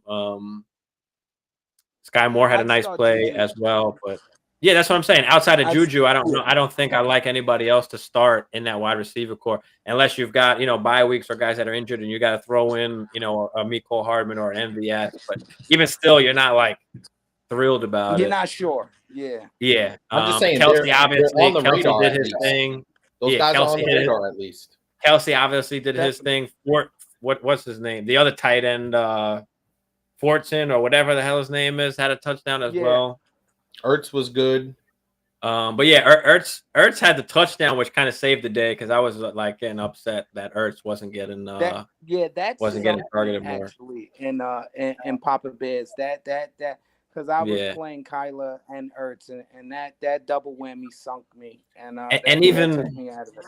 And even Marquise Brown, like he didn't have a big enough game where you thought he should or might have. He still had the touchdown or whatever, but not a great. I think you can see with Kyler and Marquise that it's there, and it might take a game or two to take off or a couple of games, but it's there. They have it, and I think that I think they're going to be fine. I actually like Kyler and Marquise. I like what the Cardinals have. They just ran into the buzzsaw that was Patty Mahomes, and I think Connor had a touchdown as well, right? Yeah, but it wasn't an overly productive day. Sneaky pickup if for the first 6 weeks. Eno Benjamin? At least. Eno Benjamin. Dort. He should be rostered if you got Connor. You should have Eno, but Dortch, yeah. Yes, he had a solid game, and I guess for the first 6 weeks or whatever, you can probably, that may be his career game. But as long as Rondell Moore is still hurt, Dortch would be a good guy, to stream if you need to. Definitely. Yes. All right, let's move on to the next one. Let's go do Raiders Chargers real quick. Raiders, Derek Carr looked okay. Devontae obviously went crazy. They had to throw the ball a lot. Devontae was just getting everything. He did catch the one touchdown, so that looked good. I mean, Jacobs didn't do much, but again, negative game script, so I think that hurt him a little more than anything else. 5.7. But Renfro was nowhere to be found. I mean, Waller had a couple good plays, but what's your guys' takeaways from the Raiders, real quick? Yeah, I think Renfro will come back around. I think he'll get the ball. They'll work him in. You shouldn't be too worried. I mean, don't expect what you got last year, but I think he'll still be worked in. Derek Carr, stop turning the ball over. You got a ton of weapons. Just stop turning the ball over, and you'll be okay. You understand? That's all he needs to do is stop throwing interceptions and fumbling the ball, and they should be fine. Devontae, awesome. Waller is there. I kind of figured it would go like that. Devontae, speed, Waller getting big chunk plays, like I said. And you know what I'm saying? And I think Renfro will come along a little bit better. But first and foremost, I got Derek Carr, and just stop turning the ball over. You have everything in front of you. Just stop turning the ball over, please. Yeah, definitely. Hammer, what's your takeaways from the Raiders real quick? Yeah, pretty much of the same. You knew Devontae was going to command that massive target share. I would like to see Jacobs, get a little more, but, we talked about it. Game script was negative for them. They were down and they needed to sling it all over the place. Renfro was a little disappointing. I'm not going to lie, especially for a guy that doesn't need to rely on the big play. I like to see him really get in there and get, 8 catches, 80 yards. I'm cool with that. And he can find the end zone. He's really good. So for him to be, targeted, I think he only got targeted 6 or 7 times. That was a little disappointing considering the game script. And considering how well of a route runner and how really awesome his hands are, that was the biggest takeaway for me in terms of fantasy disappointment. But yeah, Derek Carr has everything he needs. Just don't turn the ball over, as Bagala said. So really, it's the Renfro thing that opened my eyes the most. Yeah, that was a little disappointing, especially like you said, because the negative game script. But I don't really think any waiver wire guys for the Raiders. pickup there. But No, Chargers, I mean, Herbert looked good. Eckler didn't give you much. Keenan Allen looked good until he got hurt, obviously. Mike Williams was nowhere to be found. Hopefully that changes this Thursday night because Keenan Allen probably is not playing.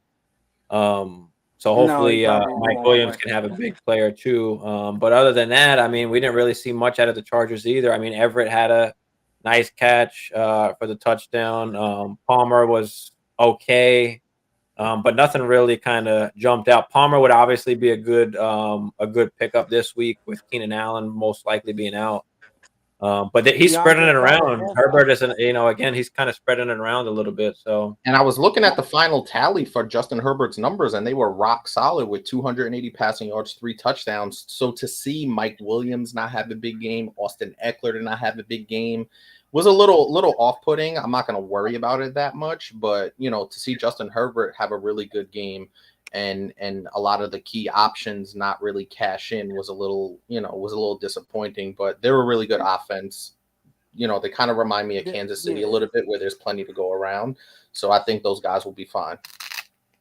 Yeah, definitely. Mike Williams is going to get his. Eckler will get theirs. How long Keenan Allen will be out is the question. You know what I'm saying? Things like that. Like Steve said, go get Josh Palmer. Go Yep. look at DeAndre Carter for as long as Keenan's out.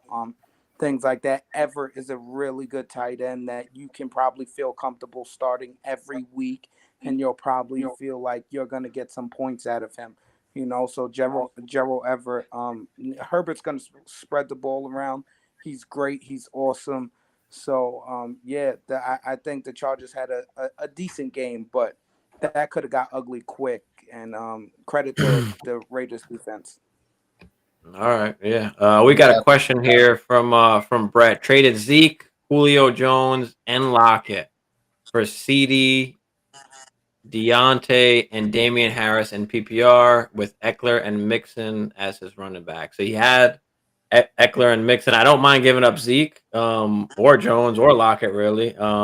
You're getting CD. Obviously, Dak just got hurt, so that kind of sucks. But you do get Deontay, which I do like more than Julio, and you got Damian Harris as well, and then you got Eckler and Mixon. So yeah, I mean, I like the trade. I don't know about Damian Harris, but they look horrible. I don't know what's happening there, but I don't particularly mind it, especially if you got Eckler and Mixon. What do you guys think about this?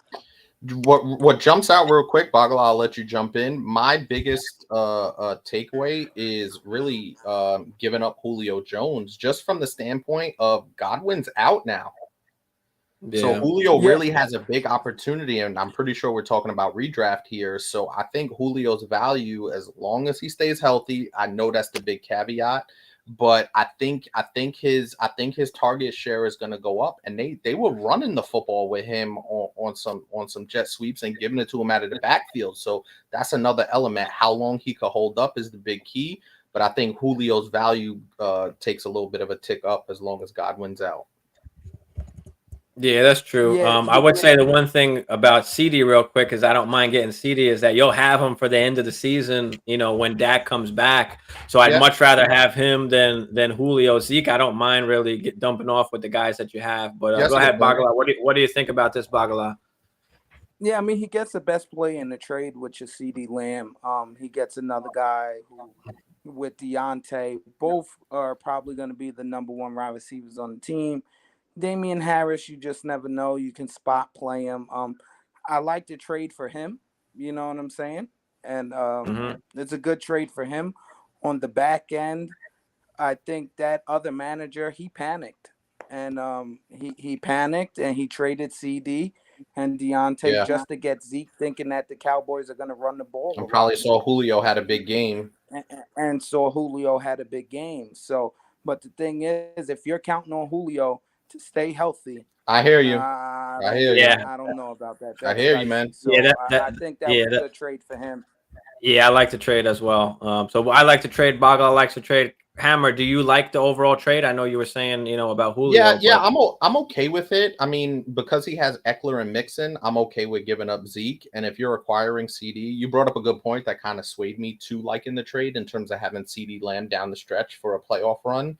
You know, you got to like it from that standpoint. And then Julio Jones is probably going to get hurt, especially if he's getting more work. He was hobbling a couple times after a couple plays. Yes, he was. After that big play, he got up gingerly. That is something that scares me about Julio. I think we all know his talent, but now just with age, it's just inevitable. But that he's just, it's hard for him to stay healthy if he's getting all this kind of work. But I do expect it to be spread around there as well. So I mean, I don't know. Like I said, I've been out on Julio, even though he does have a good opportunity. I will say this though, from Brett's standpoint, that's a really good cash in from a big game from Julio Jones. Hell yeah! Unload him and pick up some guys. So really smart. We talked about this in a couple of episodes where if you're gonna get guys in your team that are gonna pick up guys just because of their name, do it. And a game like this was a good opportunity to do it. So so nice move on that. That was very rapish of Brett, and we in fantasy terms, and we condone it only in fantasy football. Yeah, Brett. So definitely a good trade. I mean, you are Dynasty Life approved on this one. Yeah, we like it. We like it. So, definitely. Yeah, we definitely like that. Definitely a good pick for you. Thanks for joining in and watching. Make sure you like, comment, and subscribe if you haven't already. Any other questions you have, let us know because we are here. What were we talking about? We just did Raiders Chargers. Let's go on to the next one as we were talking about the Bucks Cowboys. We've got 3 more games, so we'll wrap this up real quick. But Bucks Cowboys. Tom Brady didn't look great. He did not. He didn't look great. Lenny looked good. You can also, yeah. Go ahead, Bagala. Go ahead. You take it away first. No, Tom Brady missed a couple of weeks. You know what I'm saying? Missed a couple of weeks. He was away from the team. You know, he was getting plastic surgery. We all know he got plastic surgery. Tom, we know you got plastic surgery. We know it. You look different. All right. He got that sharp chin jawline thing going. He's looking like Skeletor. But either way, I think Tom's gonna be fine. Mike Evans is gonna be fine. The loss of Godwin hurts big if he can, but also it's a blessing in disguise because he shouldn't have been out there in the first place. But now with the hamstring, he's gonna have 4 more weeks off. That hamstring. Javante's so fucking good. Jesus Christ. He can't save my you bad. now. No, he can't. But he's just can make moves. My bad. I just saw the move he put on that DB real quick, and it's all good. But that these extra 4 weeks is gonna let Godwin's knee heal up. I think Godwin's gonna be a good play for down the line, maybe playoffs and things like that. Tom's gonna be fine. Lenny looked good. The Bucks are gonna pick it up sooner or later. But if you're a Cowboys fan, I feel real bad for you. It's bad. Yeah. And it looked bad before the injury. It looked bad all the way around. They can't block. They cannot block. They were having a hard time moving the ball. We were all in on CD, and now even with Dak, it didn't look good. What is Denver doing here? They just wasted like 30 seconds, and then they wound up calling a timeout. Bronco country, let's ride. But yeah, I mean, Dak. I mean, they didn't look good. Obviously, Dak getting hurt sucks. I mean, there's no waiver wire pickups really at all. I did like that Pollard was very much involved. We knew that. Obviously, didn't do anything, but he was involved. You know, which I did like. And then other than CD, I mean. CD didn't have a great game, obviously, but he did have 11 targets. They were trying to get him the football, so that's always a good sign.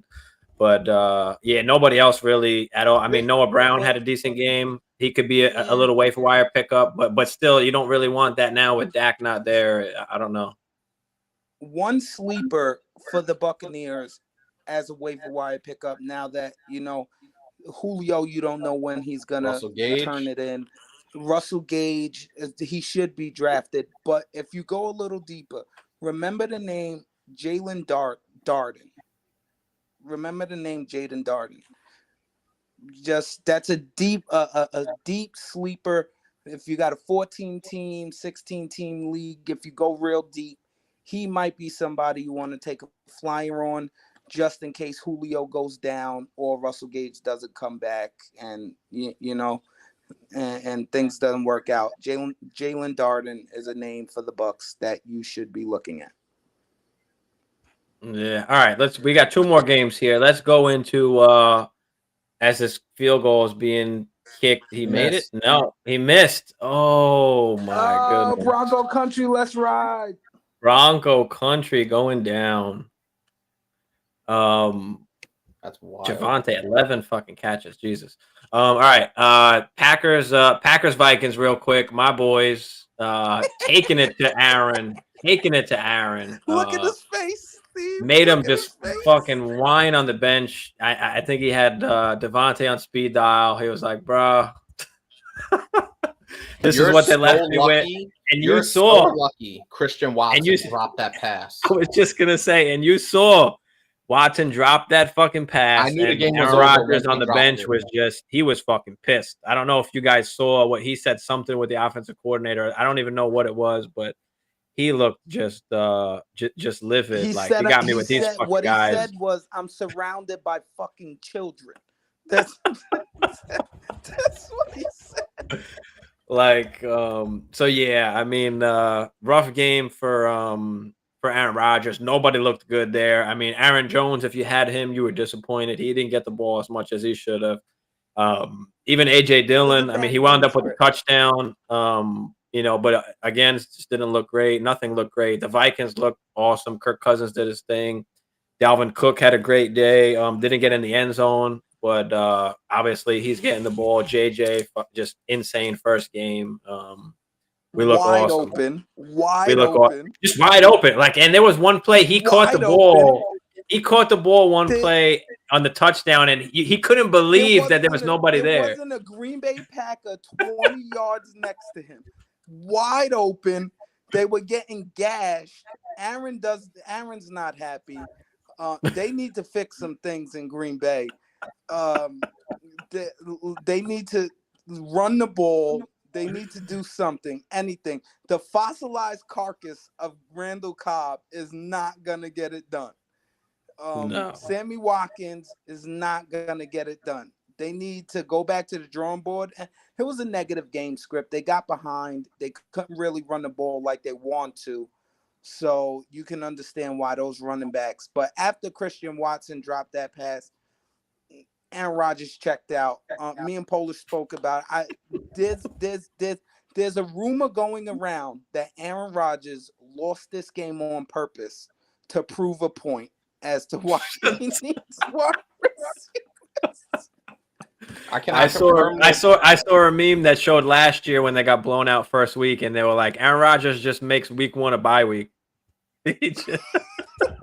I think he was still high off of the shrooms that he ingested all off season.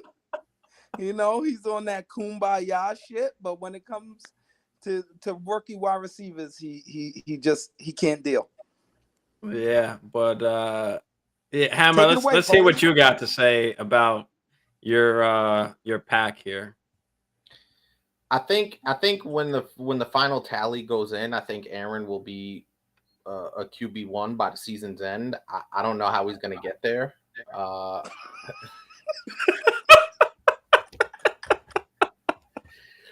The only positive I took away from this on a serious note was that he gave Christian Watson the opportunity. He aired it out to him, and he said, if I'm going to trust you, here's your chance. We all know what happened after that. I'm not going to relive it. Everybody gets one. I'm not going to relive it. It's just going to make me more upset. But I think as the season goes along, as we've seen with rookies, particularly rookie wide receivers, is they start to come into their own, sometime after Halloween, going into that Thanksgiving, and Christmas stretch of the season. Now, Aaron's a different animal, and when he doesn't trust you and you do dumb shit like dropping wide open touchdown passes to open the game, that could be a bad omen for Christian Watson. He may never get another target again. I don't know. So I think Aaron Jones and AJ Dillon are going to be really good. They'll get the work. I'm nervous. I can't even sit here and say, yeah, RELAX. I can't do that right now.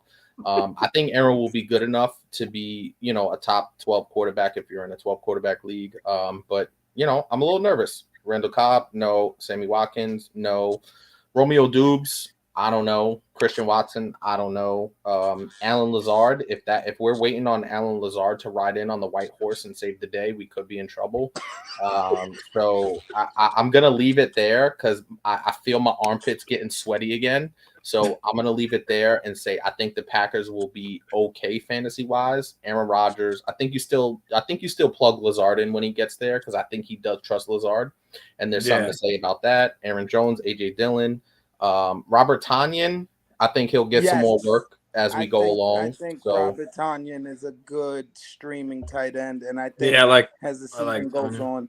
Yeah, so I think from that standpoint, but it's gonna be tough sledding for a couple of weeks. And we'll see what they look like next week. Who knows? Maybe they come out and score 35 points and Christian Watson goes, 5 for 75 and a touchdown. I don't know. I can't tell you with any certainty. Keep dreaming, Papa. All right. Can we wrap this up? Because now I'm upset. All right. So, yeah, I mean, throughout the Vikings and Packers, nobody really to pick up on waivers except, like you said, Bagala, Tanyan maybe. Other than that, I don't think anybody else really jumped out. Irv Smith, just don't play Irv Smith. Don't start Irv bringing Smith. Up Irv Smith's name until he does something. Let's just not play Irv Smith. But the Vikings D looked good. But anyway, let's move on to the last game, which is the Giants. Nobody cares. The lonely Giants who wound up coming away with a W on, was it a missed field goal? Was that the only reason why? Basically. No, it's because Brian Daboll let his nuts drag. This is a family show. Brian Daboll said, I'm in New York now. All right. I'm gonna show you. So, all right, whatever. It's your team, so go ahead, take it away. What are we talking about fantasy wise for the Giants? The only thing there is to talk about. Saquon is back. Saquon is back. Saquon is a bona fide number one running back. He may be a league winner, and if you were smart enough to draft him, you are happy right now. He had about 25 touches. He had 106. He had 194 total yards, 164 of those on the ground. You know what I'm saying? They're throwing the ball. He's running the ball. Brian Daboll said, "This is my best play. I'm going to give him the ball." And Saquon's responded. My only question to you, Bagala, is, and I'm being completely serious. He was amazing. Do you think that continued workload and that continued reliance could wear him down as we get later into the season? I don't think so. I think they'll do a better job of spelling him. I just think that he was so juiced up to get back out there after all of the injuries, after all of the talk, that Brian Daboll gave him the keys. And you saw he responded, and he you know what I'm saying? They rode him to a win. But do you think that the lack of playmaking, specifically at the quarterback position, and then secondarily at the wide receiver position, is going to leave Daboll with no choice but to give him that workload week in and week out? Well, I don't think so, because I think Wan'Dale Robinson will come back. I think he's a playmaker. I don't know what's going on between Daboll and Tony, but they have to figure it out, because you have to play Kadarius Toney. The few times he was on the field, he made plays. There was a pitch. They pitched it to him. He was supposed to throw it down the field to Shep. There was nothing there.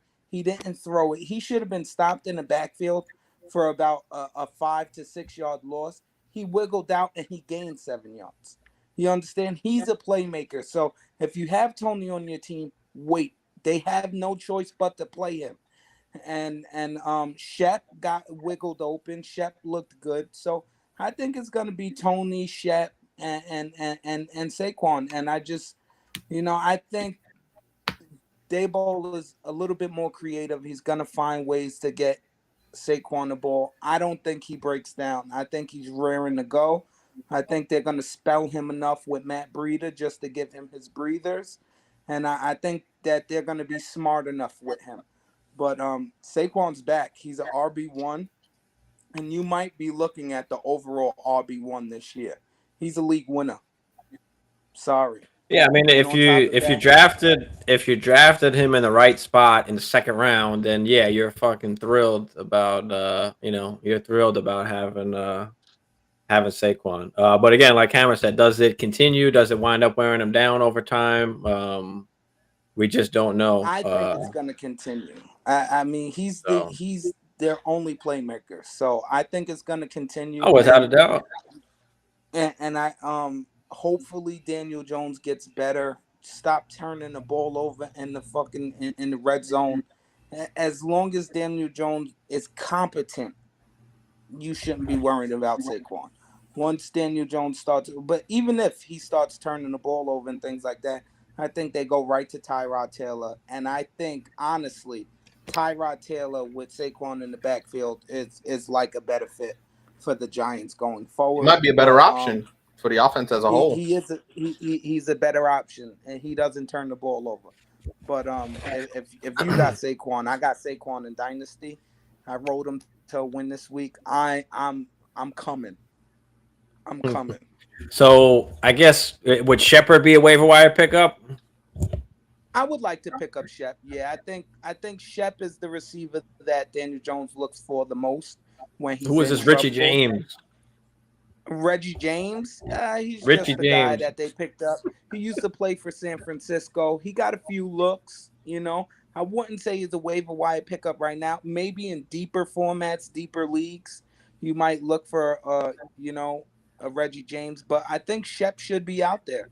He was coming off the Achilles injury, and I think you want Shep. And if you have Tony, be patient. They have to play Tony. He's one of their best playmakers. Tony is gonna get his. I think Tony's gonna have a breakout game next week. I think he's in line for a big game next week, Tony. So be patient with Tony. Go grab Shep if you can, and if you got Saquon, keep trotting them out there. Yeah, man, I think the Giants are what we expected. Just only guy startable really is Saquon. There's nobody really outside Saquon that's startable, unless you're in obviously a 2 QB league or super flex where you can throw Daniel Jones in there. But moving over to the other side, I mean, Tannehill threw 2 touchdowns. Derrick Henry looked okay. I mean, 21 for 82 yards. Wasn't involved in the pass game as expected, but Hilliard looked good. Yes. So if you've got King Henry, you've definitely probably got Hilliard as well. But if not, good waiver wire guy to kind of pick up there.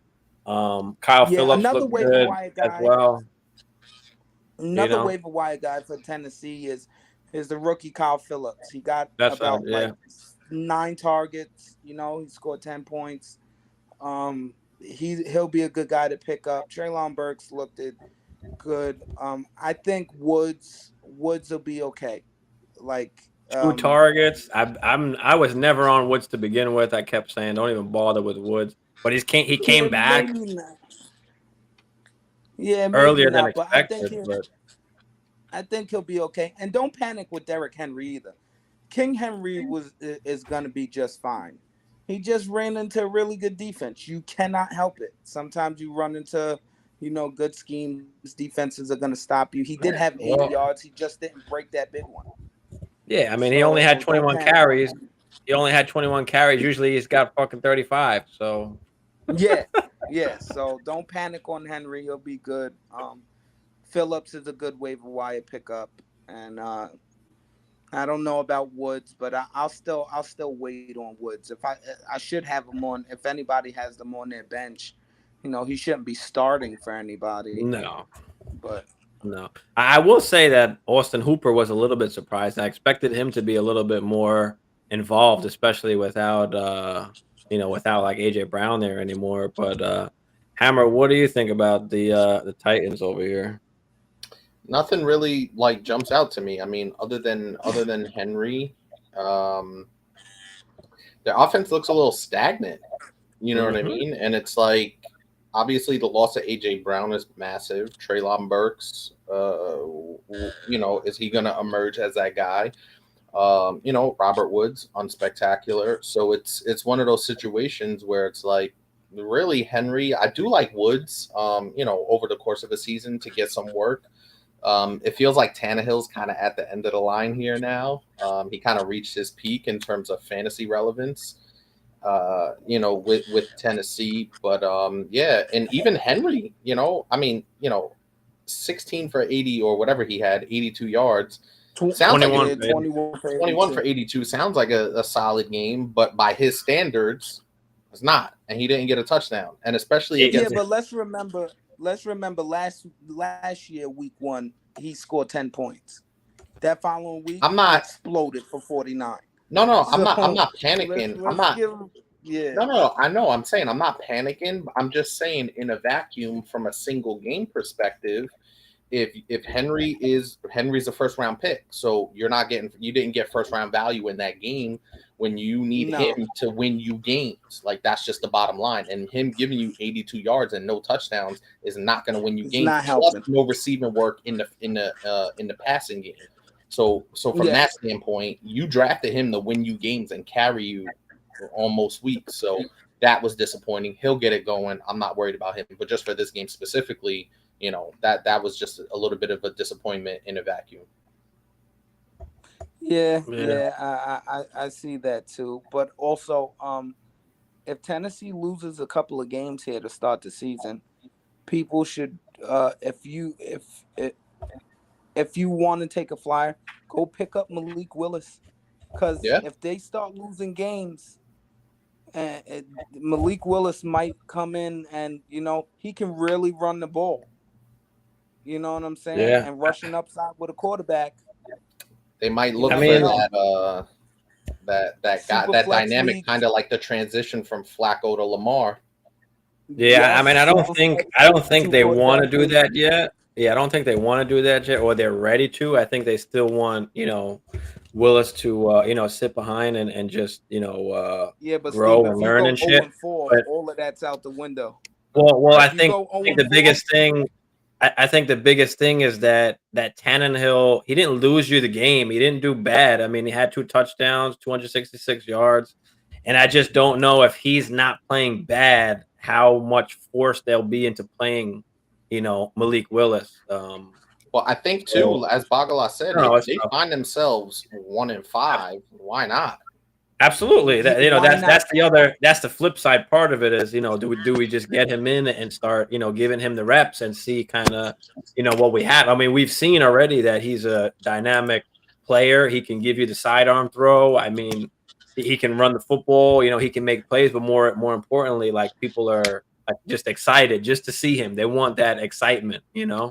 When a guy like Derrick Henry, you could run something to just have faith in. And then on top of that, when you don't have like playmakers really that can do things, you might just need Willis. You might just have to play Willis because he's just the only kind of threat that you have outside of Derrick Henry. Imagine Derrick Henry and Malik Willis in that RPO. That could be lethal, dude. That could be a lethal combination, and you don't want to waste, a year of Derrick Henry if you're just not winning. I think they look at it, if they're struggling in the first quarter of the season, I think they have to go look at making that change. Yeah, definitely. I guess we'll just talk about real quick the game that just happened. Denver and Seattle. I mean, not a great game to watch. Nobody really did much. I think I expected a little more out of Russell Wilson. He didn't play horrible, but he didn't play like the stats great look good at the end of the day. But it just felt like they were coming. They were trying to come from behind for most of the game as well. It didn't look great, but I guess that's what led to Javonte 11 catches for 65 yards. But Judy looked good. I mean, he caught a couple passes, caught the bomb. I guess that's what we expect as well. Just a bomb or two here or there. Sutton had 4 for 72, so he was good. Alberto had 5 for 33. Melvin 12 carries, Javonte 7. Again, they were kind of in that negative game script for most of the game. Towards the end, Shannon Sharp was bitching that Javonte wasn't in the game. which was pretty funny. But Gino looked good. 2 touchdowns, only 195 yards. I mean, DK disappointing game, but he got targeted 7 times, 7 catches. So they're trying to get him involved, trying to get him the football. But A lot of teams are going to just take him away and force Gino to go elsewhere. That's just going to be the bottom line. Absolutely. I really don't like anything about Seattle's offense. no. If I could, I wouldn't. I didn't draft DK. I didn't draft any Seattle players. It's just going to be they got to win, but it was an ugly win. You know, they're going to find ways to win. It's not going to it doesn't really equate to good big games. It's just you never know when the good games are going to come for your players on Seattle. Mm-hmm. Yeah, and that's the thing with DK, where it was kind of baked into his draft price, so he was going really late to begin with. If you spent like a 3rd or 4th round pick on DK, you fucked up. Yeah. Yeah. But when you're getting him in like the 5th or 6th round, where he's your 3rd wide receiver or he's your flex wide receiver. That's a great, it's a great value at that point. And that's what, if you have DK on your team, most likely you've got him in your 3rd wide receiver or flex spot. So, but I like to see that they were actually trying to get him the football. I mean, only 7 for 36, that kind of sucks, but at least you can see that they're trying. Yeah, to Brett's point, he got rid of Lockett. He got Lockett out of there. Yeah, absolutely. And I would have never drafted Lockett to begin with. Yeah, Lockett should be. I don't know. You might be. I don't know why anybody would have drafted Lockett. I think. I mean, if you draft him real late, maybe the value. Yeah, but his value went to Denver with Russell Wilson, and Lockett's not on Denver. So, you know what I'm saying? Like, yeah, he's gonna find tough weeks to be relevant. Maybe. Yeah. But all right. Anything else you guys got? Yeah, real quick. I just wanted to mention. We got a question here, Steve. Go ahead. We got a question here from hold on. We got another. Yeah. 514. Yeah, I've got it pulled up right here. All right, Jay. Hey, I traded Barkley. That's not a good start, but you fucked for up. Mahomes, Mark Andrews, and Cam Akers. Oh no, man.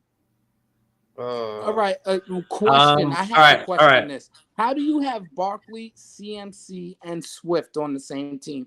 This has to be an 8-team league. I don't see a CMC. No CMC. He's got Akers. So he traded away Barkley, Knox, and Darrell Henderson, picked up Mahomes, Andrews, and Cam Akers. Now I'm gonna guess this is probably a 1 QB league. I don't love getting rid of Barkley for Mahomes. Yeah, I don't know, man. I think yeah, this is the 8-team league. Underneath underneath it. He says I do. He does say I have CMC, Swift, and Lance. Okay. So if you got CMC and Swift, all right. So yeah, we're getting some more information here. So this is good. Okay, 10-team standard. CMC and Swift. Lance was his QB. Okay, so now you're picking up Mahomes. You're getting Mark Andrews. Yeah, I don't love the Cam Akers part. I don't mind the Mahomes and Andrews. Yeah, if you've got Swift and CMC, I probably would have traded. I would think I like trading CMC better than Barkley. Yeah, but yes.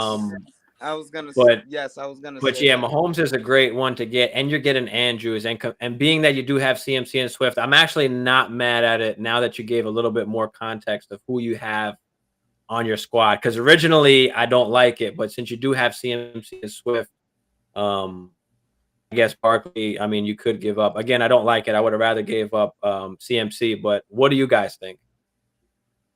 Yeah, I would have gave up CMC too. I wouldn't have gave up Barkley, but the 10-team standard league, he went super heavy. He says he got AJ Dillon, Chase Edmonds on the bench. He went super heavy at running back. Still 10-team standard league. In a 10-team league, everybody probably has a squad here, and how he came away with CMC, Swift, and Barkley. That was gonna be my how that happened, I have no clue. He probably got Swift. He got Swift in the 3rd, most likely. He went CMC, Barkley, Swift. I'm just guessing, most likely. But go ahead, Hammer. What do you think here? Yeah, But my I would initial give thought it was to how did him. he get all three of those running backs? But obviously he went running back heavy. I like Mahomes and Andrews.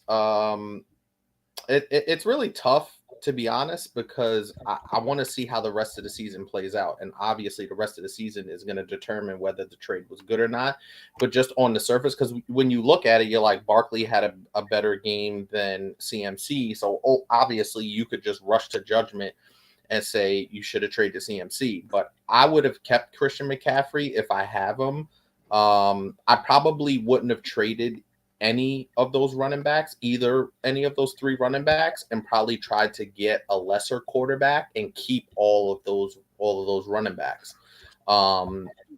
So getting Mahomes is going to be awesome. Andrews, I'm kind of on the fence about it because I need to see a little bit more in order to judge. But giving up Barkley after a massive game is going to be, is hard to do. But you got Mahomes after a massive game, so to me, it feels like a wash. The Akers thing is.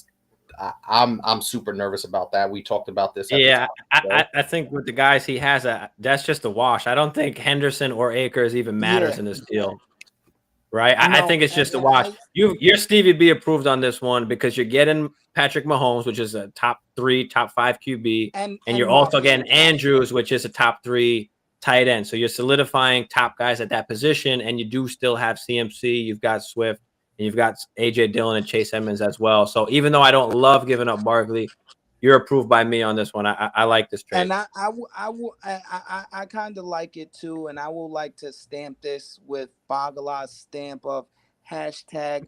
This is hashtag rapish, because if you're able to get Mahomes and Andrews for only Barkley, and you didn't have to give up AJ Dillon, he gave up Knox and Darrell Henderson along with Barkley. Exactly. Yes, you took hashtag rapish. You did a good job there, Jahay.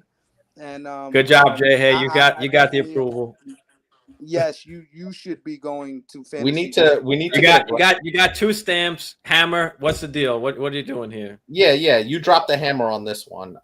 So we'll make it a clean sweep here. Just considering the guys you already had, we definitely have to get a graphic that says rapish to yes, on the screen. Rapish. Bong every time somebody comes up.